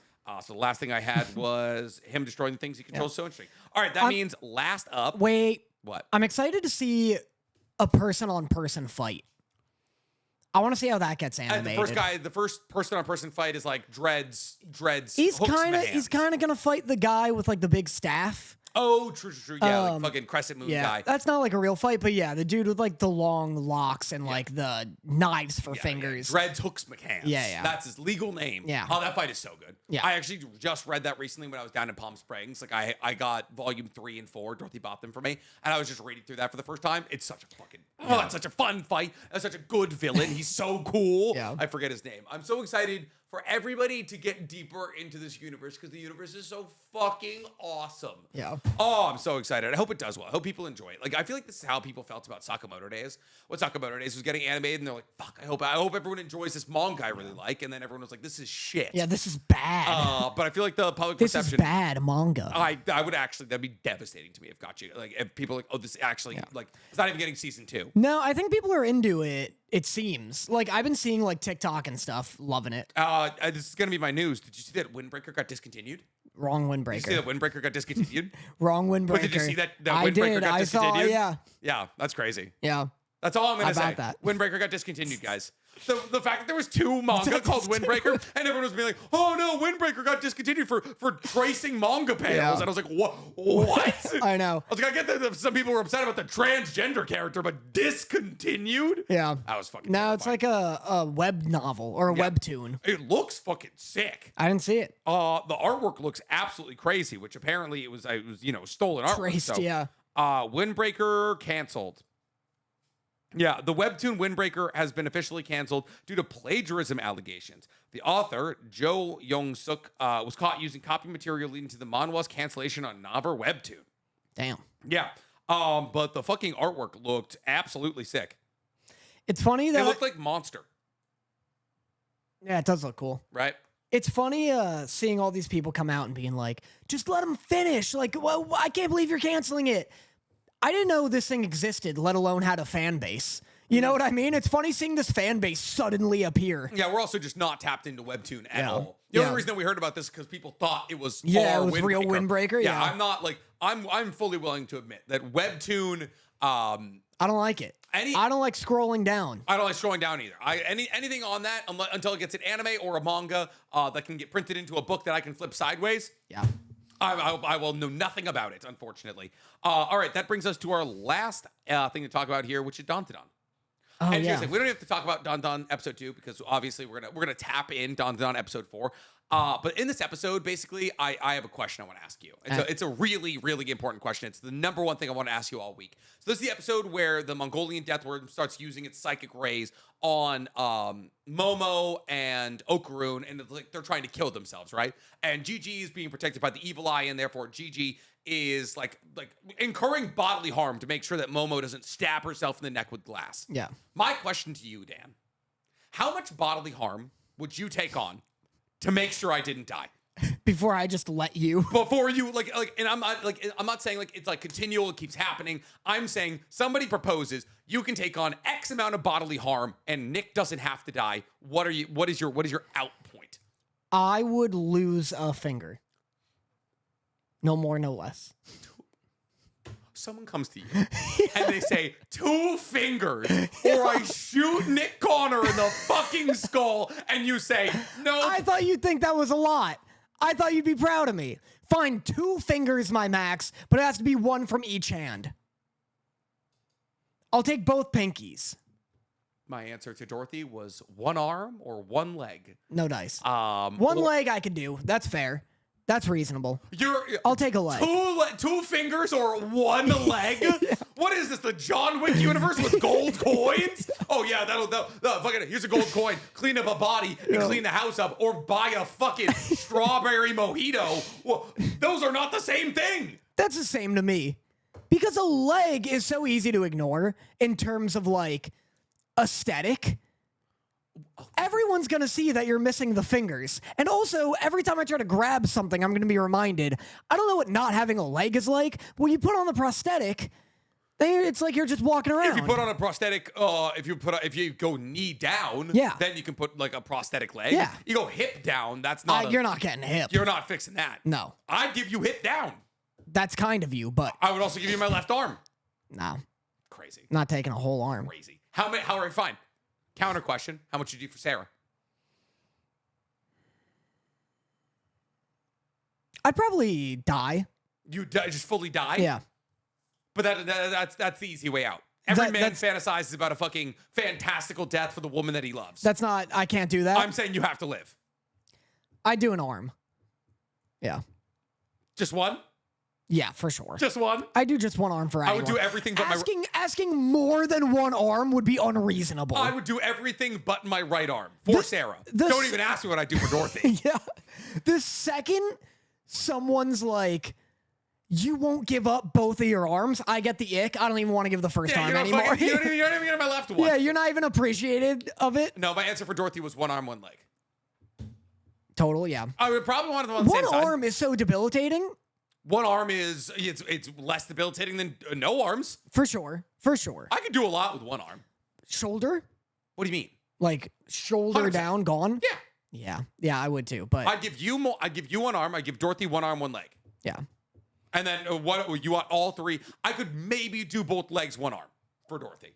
But that's gonna be. I'm like, come on. I'm gonna try and haggle with the guy. I'd need a cash prize if I'm given 2 legs and an arm. 2 legs and an arm. The cash prize is Sarah's still alive. No, I need more. Okay, throw Ava in there maybe. Yeah. I mean, because he's got a gun, and Sarah's absolutely with Ava. I do like a limb per person. Like if it's like a bunch of people in a lineup. Yeah. And it's like 1 limb per person, I could get to 3 max. I don't think there's. I think I have 2. I have 3. I have 3 people in my life I'd give a limb up for. Yeah. Yeah, it sucks. God damn it. Bad scenario. God damn, it's like you, my mother, and Dorothy. Yeah. Fuck.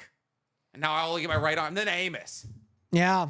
Luke. Shit. Would you? So many people. I'm not giving up an eye for anybody. I feel like the tongue should be worth more.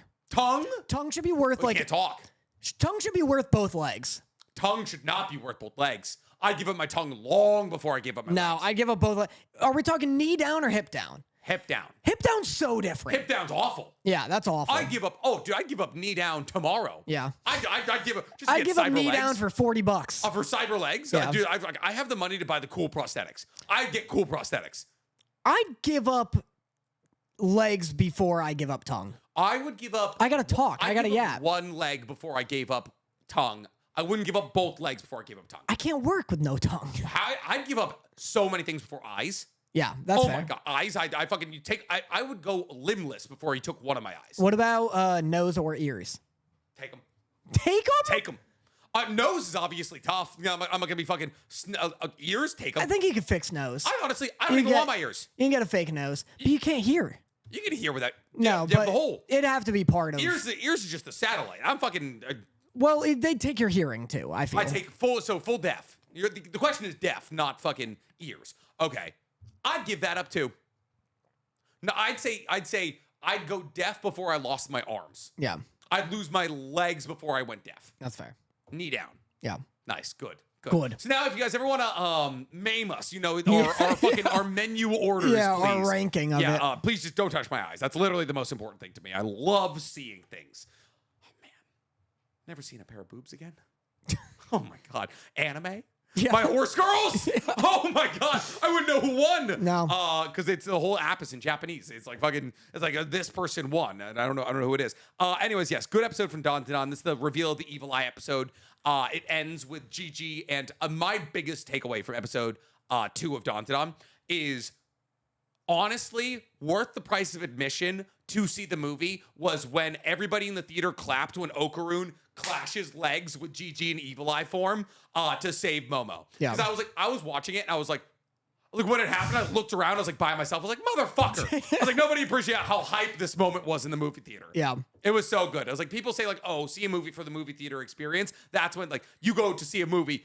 That's what you want to see. You want to see fucking Okarun in the beginning of Gigi's fight. That was so hype. I'm so excited for season. We should talk about episode 3. Yeah. Because it's the 1, 2, 3, 4, 5, 6, 7. Yeah, That's yeah. the fucking, it's the best episode out of the 3 we've seen. It's very good. I love Gigi's design. It's so good. He's so cool. He looks like a Yu-Gi-Oh villain. And then he's bringing all of the souls of the people killed by the fucking whatever family. And does a soccer. Turns him into a soccer ball. And Yeah. that whole sequence of him just like skipping through the bottom floor and the ball keeps coming back to him. He's just booting it. Yeah. So good. Yeah. So fucking JJK season 2, like Chainsaw or Devilman Crybaby-esque, like so fucking good. The motion, I've become such a big fan of when like images get kind of blurred because the motion is so fantastical. Yeah. I used to hate that. Like the biggest example of that was like the pain fight in Naruto way back in the day. And everyone was like, oh, this looks terrible kind of thing. And now it's become more in vogue. It looks so good to me now. Yeah. I'm such a fan of it. All right, should we play our game? Yeah. It sounds fun. Yeah. Fun. Time for fun, Dan. Fun. Did you not sleep good last night? What happened? I'm in constant pain. Ah, that's what it is. From breathing and talking. So wait, is it you have to sleep on one side now? Is that what's going on? I should. I gotta look into that. I saw something about that like yesterday. Oh, on r/ribs? Yeah, on r/ribs. No, just breathing and talking hurts. So it's tiring. All right, let me get to our newest game here. So I believe Chords made us another game. Yes, Cord made us another game. Good day. I'll bring another game. It's a simple choose one out of 3. Nick and Danny get 3 things out of one category to pick which one they want to save in the hypothetical situation, and 2 not saved will be completely deleted from existence and the memory of everyone. Here is the existence. The game is called Save 1 out of 3. All right, so I'll do a TikTok intro here. Today, me and Danny are playing Save 1 out of 3, where me and Danny get to save 1 thing out of 3 things from an anime category. The other 2 things are deleted from existence and everyone's memories, so we better choose correctly. This first one's gonna get us canceled into oblivion. So our first 3 that we have to choose from here are iconic anime shows: Naruto, Dragon Ball, or Pokemon. Here, can I try something? Yep. All right. Okay. Nick, if you could save only one of these, what would it be? Naruto, Dragon Ball, or Pokemon? I feel like my answer is incredibly obvious. Yeah, Naruto? It's obvious. I feel like that's the only wrong answer. That's the only correct answer, actually. No. Dragon Ball is mostly not that great content. Pokemon that's a good choice, only because of the games and how much like Pokemon and the TCG and the things that have spun out of it. Obviously, Naruto doesn't have that effect, and if you get rid of the anime, I'm assuming are we getting rid of everything? You get rid of everything. Naruto is the least influential out of both of these things. Dragon Ball. I'm so sick of people saying Dragon Ball is influential. I'm sick of it. Dragon Ball popularized anime in the West. Yes. Okay. Popularized anime in the West. Pokemon is the biggest franchise. You don't think anime would have gotten popular if Dragon Ball didn't exist? I don't know. It would have happened a couple of years. It would have happened a couple years later. That's it. Oh, cool. Oh, and then because the '80s was so known for such incredible content. Oh, cool. We're watching Fist of the North Star, Dragon Ball, and then Yu Yu Hakusho comes out in the mid '90s, which also it's a nuanced pick. Fucking anime was always gonna be popular. Eventually, everybody's gonna be like, oh, that looks cool. And sure, well, Dragon Ball paved the way a little bit before everyone else. I'm saying if you have to choose between Naruto and Dragon Ball, Naruto does a much better job popularizing anime than Dragon Ball could ever dream of. More people watch Naruto than Dragon Ball. That's just the way that worked. It's different generations. I don't know if that's true. All the Gen Xers are going to be in our comments right now. Be like, oh, no, I think Dragon Ball's way more popular. But fucking Naruto did more for anime than Dragon Ball. Dragon Ball's more popular now, especially. Well, yes. I mean, maybe? For sure. Because Boruto's anime is not running right now? Yeah, because no one watched it when it was. Boruto. More people watched Super than Boruto. That actually might be true. I like not on a total basis because there's 293 episodes of Boruto for some confounding reason, but maybe. Like in terms of peak viewers, maybe. Super Saiyan 4 in Daima blew up the world more than any Boruto form. I don't know if that's Sparking Zero. I don't know if that's true. Sparking Zero was a huge game. No Naruto game was ever that big. What about Baryon mode from Naruto? What about Naruto and Sasuke versus Momoshiki? No, I'm saying Boruto. I know. Those are all things that happened in Boruto. Yeah. Those none of them. Naruto and Sasuke versus Momoshiki, Baryon mode, Naruto versus Ishiki. That's not in Boruto. That's in fucking... It's in Boruto. It's Naruto. No. All in Boruto. Yeah, but you thought it was in Shippuden because you fucking liked it, but it's in Boruto. Yeah. And so that's the thing is like, oh, cool. Dragon Ball. All right, cool. Super Saiyan 4 was cool, but the fucking rest of Daima sucked. For sure. You're gonna trudge through 18 episodes of Daima to get to Super Saiyan 4? It's still influential and popular. Listen, I'm keeping Pokemon. Listen, the answer's Pokemon. Listen, the answer's fucking... Objectively, the answer's Pokemon. It sucks because... like, Pokemon as a story is arguably the worst. Pokemon's first season of anime is iconic, and I was actually... I rewatched episode 1 like 3 days ago. Dragon Ball Z is really good. Yes. Dragon Ball Kai is really good. Fair. Yeah, I mean, I genuinely really like Dragon Ball Z. It'd be a shame. And Naruto, I think, is the best story of the 3. Naruto's the best story out of the 3. Pokemon's the most influential. But I like my Pokemons. But we're wearing Pokemon band-aids. I think I don't. Fuck. Yeah. Yeah, we're wearing Pokemon band-aids as we have this conversation. I kind of want Naruto now. Why? Because it's good. Naruto's the best out It's of the those. only one I like. Naruto's the best out of those 3 stories. All right, I'm keeping Pokemon. Fuck it. Pokemon's the right answer. Yeah. Anime of the year. All right. Solo leveling season. All right, let's do. Hey, Danny, can I do a thing?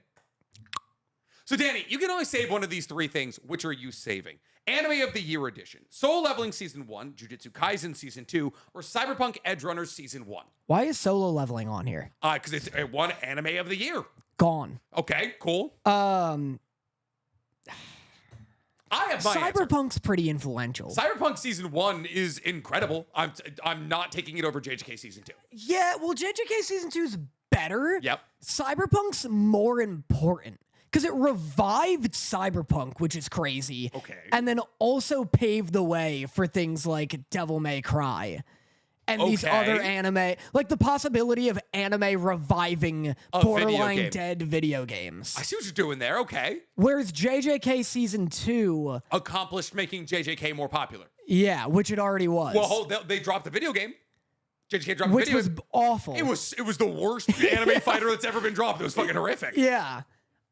Think it'd have to be Cyberpunk, because then at least all those animators wouldn't want to kill themselves. That's fair. From JJK. Very fair. We can't fucking give JJK too much props because MAPPA is actively killing young Japanese animators. But you keep JJK? I'm keeping JJK. Yeah. It's like the best season of anime I can remember in like the last 15 years. It's better for sure. It's just the impressive impact of Edge Runners. Yeah. I would what prefer they were able to to keep. accomplish in 10 episodes is like literally Herculean. All right. Nick, hold on, because this is, okay. Nick, you get to keep one of these. The other 2 go away forever. Bad anime tropes edition. Fan service, death baiting, exposition during fights. I think. Here's the thing. I hate one of these things. Okay. What do you think the thing I hate out of these 3 is? Death baiting. It's death baiting. Yeah, because boobs are nice. Yeah, sometimes. because boobs are nice, Dan. That's the thing. Death baiting gets me actually angry. I get pissed about death baiting. Fan service, I always just roll my eyes. Like, it's never gotten me to fully stop watching a show. Yeah. I think the most horrific example of fan service in modern day anime is Fire Force, with Tamaki. Like it is like distracting levels of Fire Force. Like, okay, what do you mean Tamaki needs to strip down naked in the middle of this fight? That is like fan service I could be without. Yeah. Regular like jiggle physics, somebody's in a revealing outfit, I could really give a shit. Yeah. Sometimes fan service is also really funny, like Kill la Kill or Konosuba. It's used for like humor. And so like there's not like fan service to me, like I don't interact with like really goonery anime. I'm not watching harem shit. So I'm not like, I'm not watching shows where I'm like fan service is ruining this universe. Yeah, I really don't encounter it that much anymore. Like I just watch good content. It's truly just Fire Force. Yeah. Like Fire Force is the only show where I'm like, this show would be exponentially better without fan service. Yeah. I think I'm taking exposition during fights though, to be honest. There's not a lot of egregious moments of it anymore. I can't even really think about what exposition during fights would be. Like, oh, we need to stop and talk about what our backstories are mid-fight here? I think it's that. It's also, I think, like, in Demon Slayer, the one I always go to is, like, when Gyu is fighting Tanjiro in episode 1. Yeah. He does something with the axe where he, like, throws against a tree or whatever and it bounces and does something. And right after doing it, Tanjiro's like, he threw the axe against the tree so that it does this and that. And it's like remnants from the manga where it's harder to tell what's going on. Gotcha. So in the manga, they will explain what's happening in a fight because it's not always that clear because it's just still images. And then when an anime directly translates those lines, it's repetitive and dumb because you're like, yeah, I just saw it happen. Gotcha. I thought they were cutaways. I thought it was like, there was like a fucking, maybe. I think what you're saying makes more sense because it's not really exposition. That's like backstories and stuff. Well, that's exposition though, I guess. Like yeah, Zabuza's about to fight him, and then it gives his entire backstory. Yeah, it's like, remember why we were sad about Haku dying? Like this is why, kind of thing. I think I'd still take that over fan service or death baiting. I think I would probably because like and sometimes it's kind of nice. Yeah. Sometimes like when Gojo's explaining how negative energy is made fucking word by word, I'm like, this is probably good for the people who haven't read the manga. Yeah. Like we need to talk about fucking colliding fucking negative energy with negative energy to make positive energy. Yeah. So I also go with exhibition during fights. All right. Danny, you can only save one here. OP White Hair Character Edition. Gojo from Jujutsu Kaisen, Frieren from Frieren or Kakashi from Naruto. Does Frieren have white hair? Frieren does have white hair. I thought she had faint purple hair. That is Fern you're thinking of. Interesting. Yes, Fern is her student. I can only save one. You can only save one. Well, this is interesting because that means the anime stays, but the character's gone. So the character just, no longer exists in their own anime? So for weeks, for months, maybe even years, we'd have to endure everyone being like, why is it called Frieren? Yeah. It's like Dandadan. Dandadan doesn't reveal why it's called Dandadan until at chapter 160. There's a reason? There's a reason. Whoa, yeah, that's hype. There's like a thing called a Dandadan. I love if Dragon Balls didn't show up until Super. That'd be awesome. And they're just like fucking why? Yeah. There's a dragon. Do I have to grab his balls? What's going on here? Frieren with no Frieren.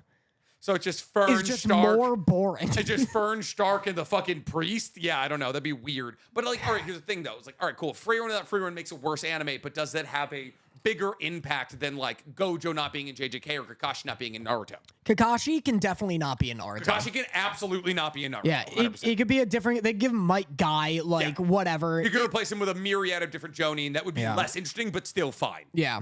Like Kakashi's backstory is great, but it's I not love Kakashi. It's not what makes Naruto Naruto. No, for sure. And even if they were like, if you want to go harder ramifications as like, oh, you remove Kakashi, so now none of them have mentors. It's just like there's maybe like one mentor, and he's like, all right, groups, here's your mission, here's your mission, here's your mission. Gotcha, yeah. Even that, I think, can still work. Like, I'm fine with that. You lose a couple of like pretty like big moments there, like Mike Guy and Rock Lee's relationship, Asuma's death, that kind of thing. But yeah.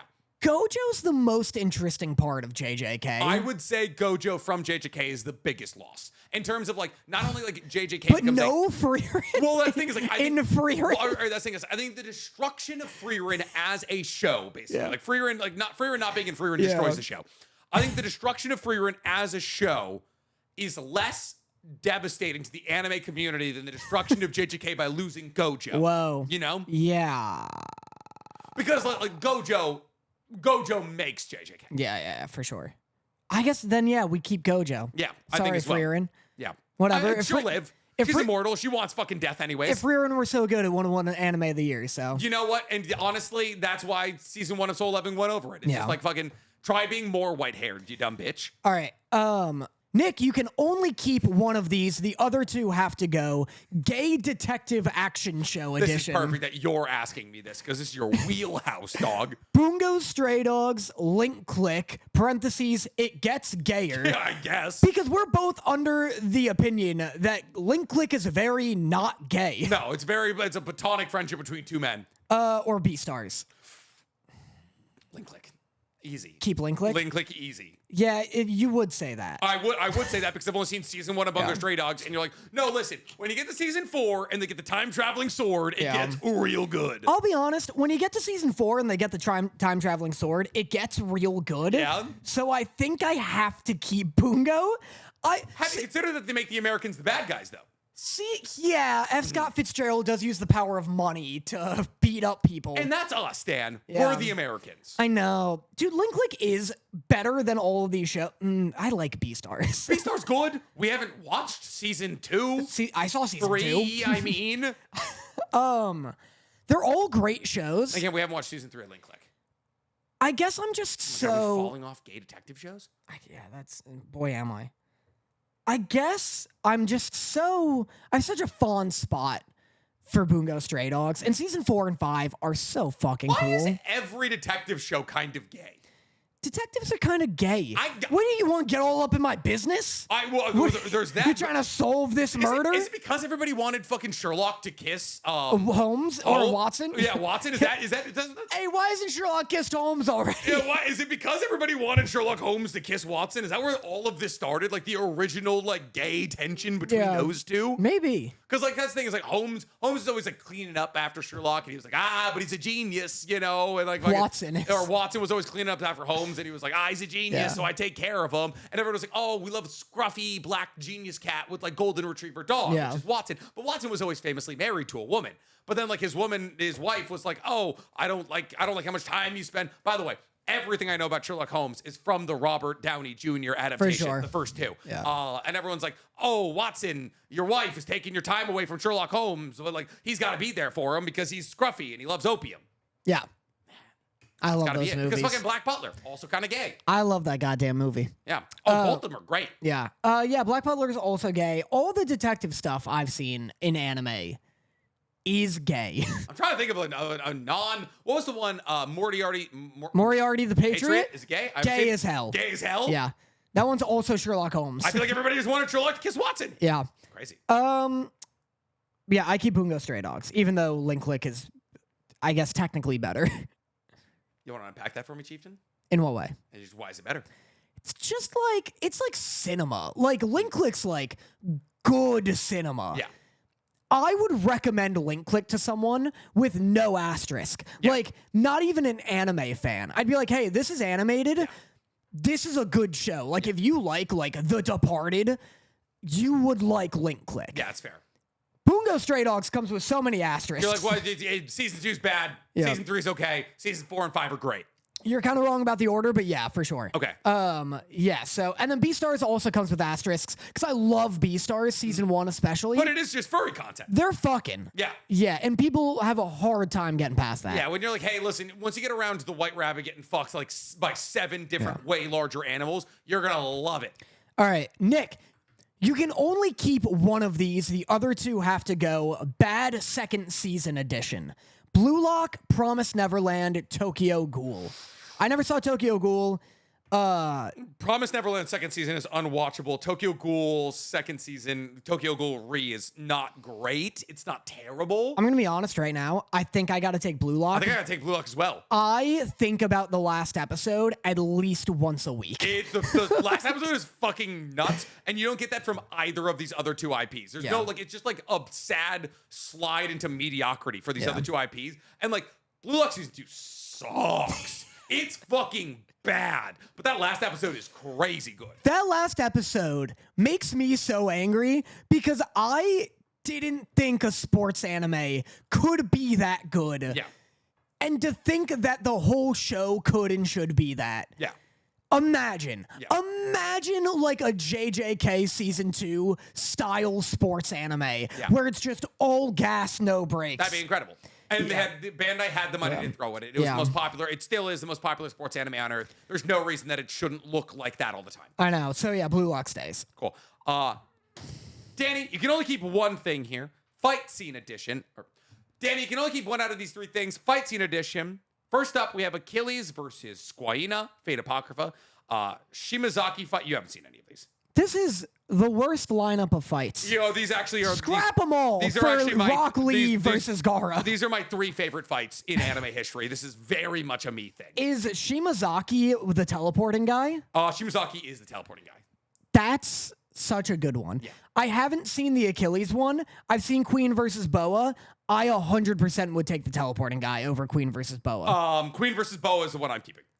I think actually, so Achilles I should reach over there and take those goddamn eyes out of your head. It's literally a 9-minute fight animated at the peak of animation. You're wasting your eyes. I'm using them for important things like racing horses. How dare you? Dude, the Boa fight's beautifully animated. Yep. The Mob Psycho 100 fight. It's an incredible fight, Dan. It's some fucking like inspired cinematography. Like they use teleportation and the medium of animation in ways I've never seen before and or POV. since. The use of POV and that is so fucking good. It's so good. I love the POV. You're the guy with the gun and he's like teleporting everywhere. Yeah. And then he shows up and grabs the gun. I love when he grabs fucking Boruto's hair and he's smashing them into different surfaces.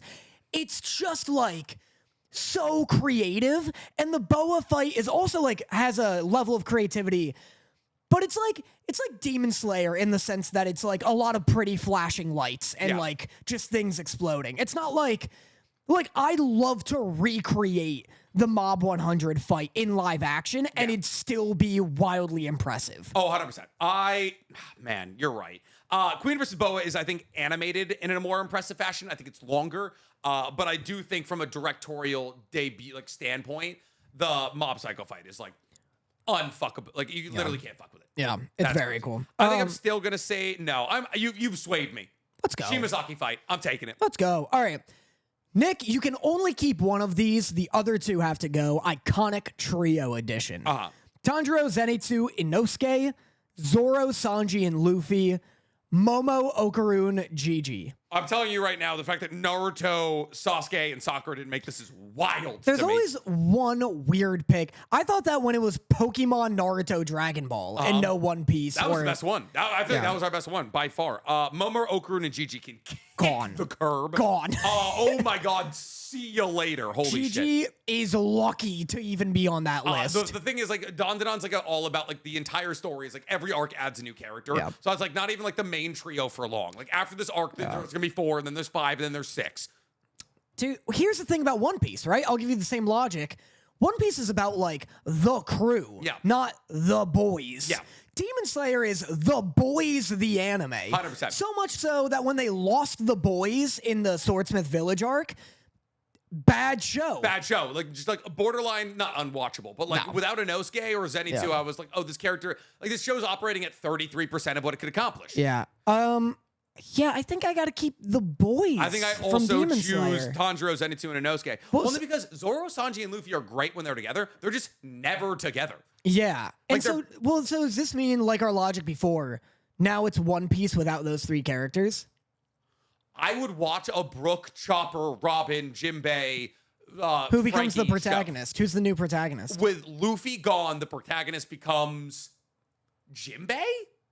No one's watching a Jinbei led. Do you know who the actual protagonist becomes without Luffy around? It's Nami? Yamato, who you don't meet until Wano.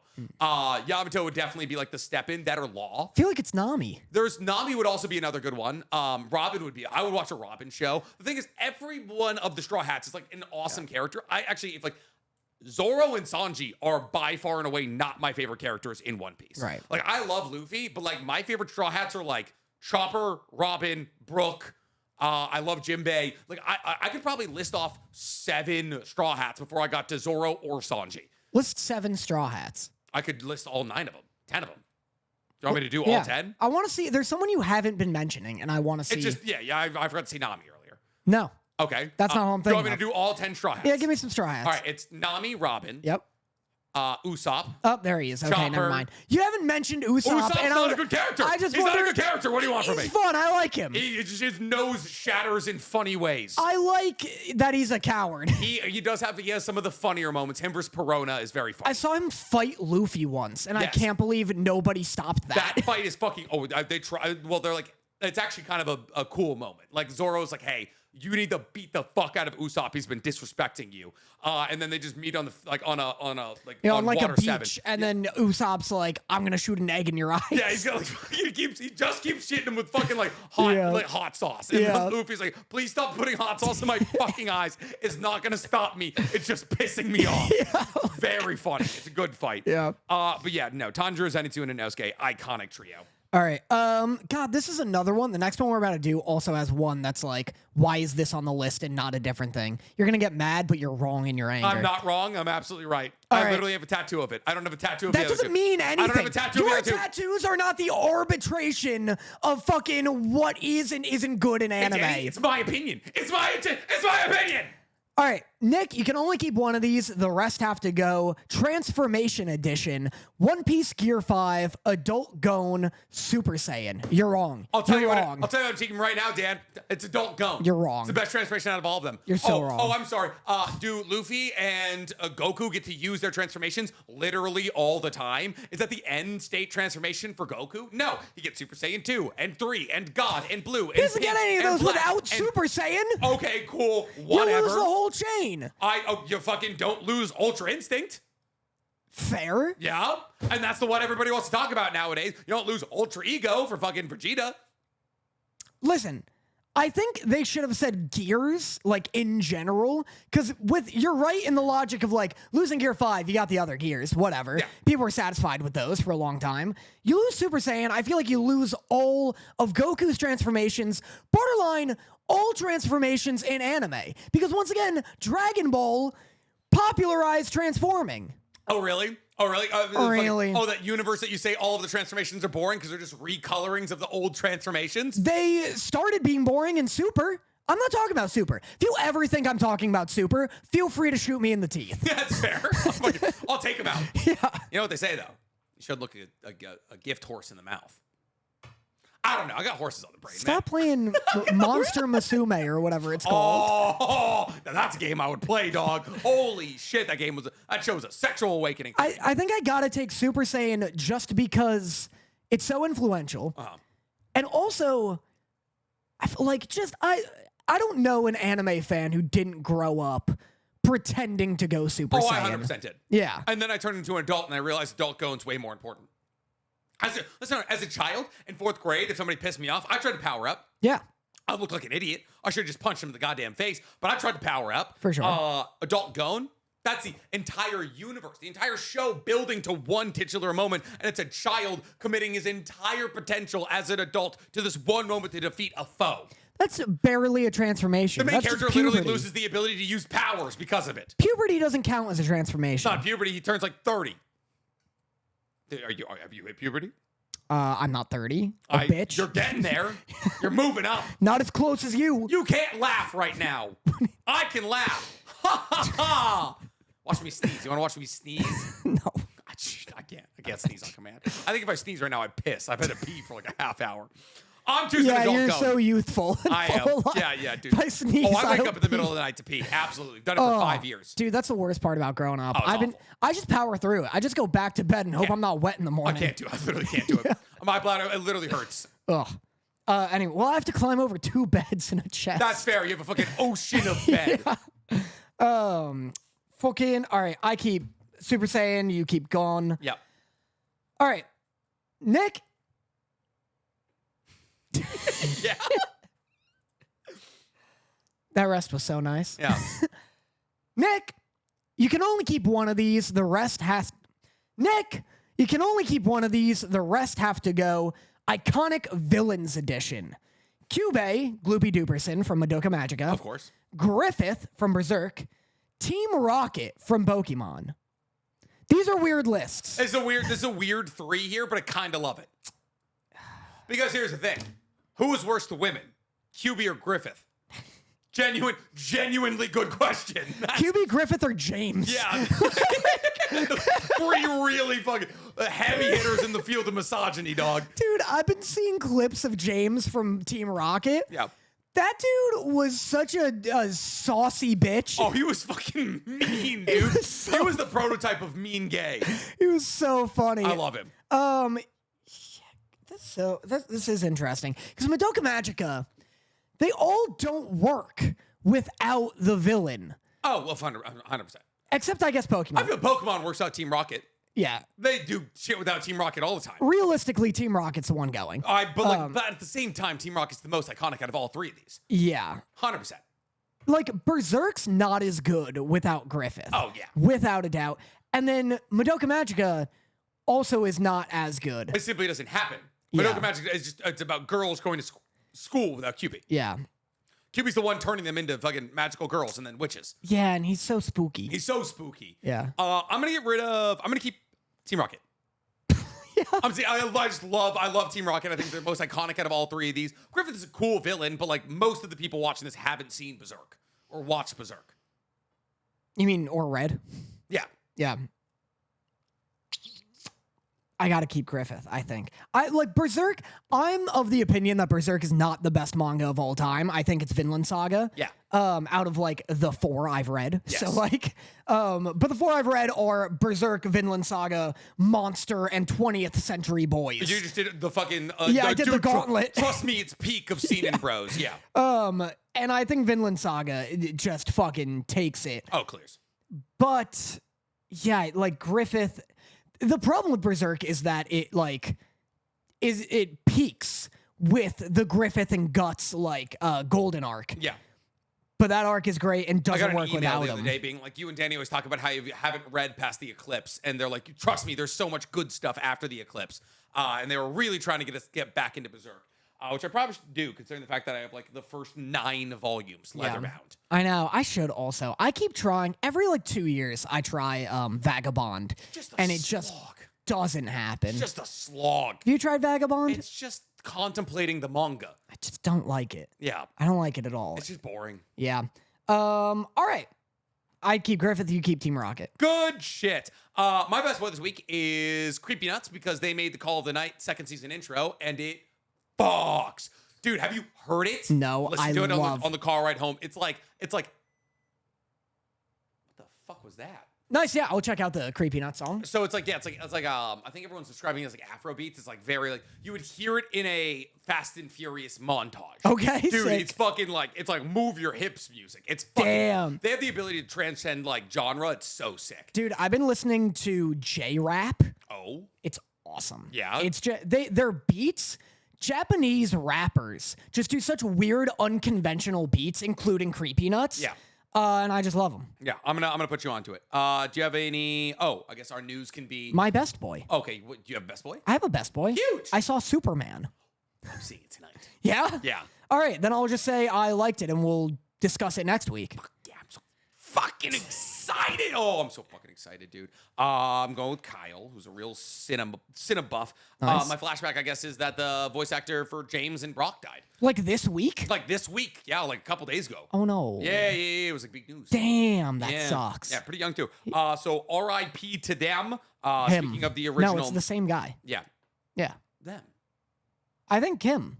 Well, you can use them, too. Well, you can. I just didn't know if you thought... I'm trying to use them more often. No, that's good. I didn't know if you thought they were two different men. Oh, no. Because when I found out that the guy who plays James also played Brock, I was flabbergasted. Yes, that's fucking just multi-talented. Yeah, he's talented. Very different voices. Yeah. Very, very different voices. All right, that brings us to our favorite part of the episode, Love Letters, where me and Danny ask our live audience to ask us a question that we answer here live on the podcast. So if you guys want to get the podcast 2 days early, hang out with me and Danny before and after podcast, and get 2 hours of additional Nick and Danny content every single month. We're playing Peak right now. It's very fun. I'm playing it with Stank. It's very harder than I thought it was going to be to climb shit. Then you can become a member over on Patreon for $4.99 a month. So Danny's going to go get one, and I am going to go pee. Blast Boy asks, what anime would make the best Muppets crossover? Here are the rules for Muppets crossovers.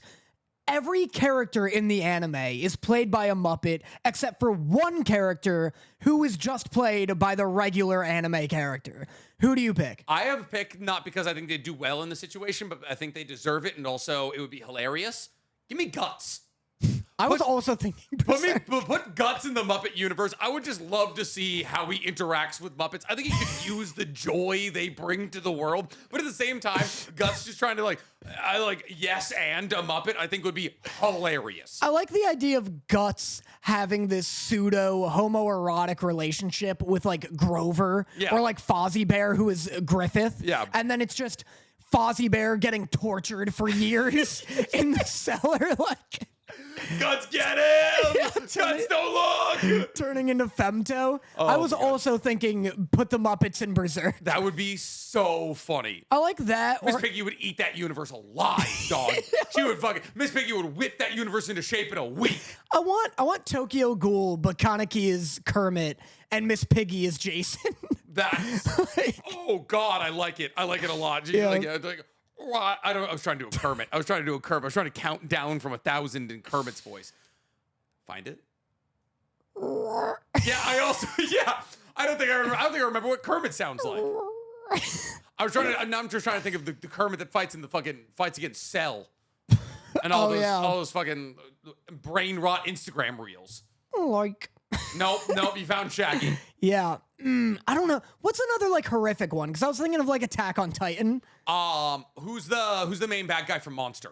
Oh, Johan? Yeah, Johan. Yeah, give me Johan in the Muppets universe, dude. You'd have Kermit eating frog legs in an hour flat. I just want to see a Muppet get tortured, personally. Yeah, I just think that'd be fun. It would just be funny to watch like the little pieces of felt pull away. Yeah. Or they're pulling out like felt gets like little like beads on it, Yeah. like pulling little beads Gets off pilled. them. Yeah. I like that. This is a good bit. Yes. Miss Piggy. Miss Piggy would eat that universe alive. Oh my but God. I want to roll with that. She'd have it running like the fucking Navy in an hour. I want to see I want Naruto to do a crossover with the Muppets, but the one anime character that gets to stay an anime character is so far down the road that you're just watching hundreds of episodes on the edge of your seat waiting to see, and then it's pain. Yeah, and then it's fucking Nagato pulls up out of nowhere like, oh God, fuck no, wrong one. It's just normal Nagito and Miss Piggy's Naruto going up against him. That would be sick. Yeah. Oh my God, fucking give her the wig and the headband and everything. You ever see that edit of Squidward going up against Omni-Man? It's really good. No. Okay, I'll show you after this. Perfect. All right, well, we're going to get to that after right now. Thank you guys so much for checking in for another episode of Otakus Anonymous. We love you guys so much. We will see you on the next one. Bye. Woo! Mwah. Bye.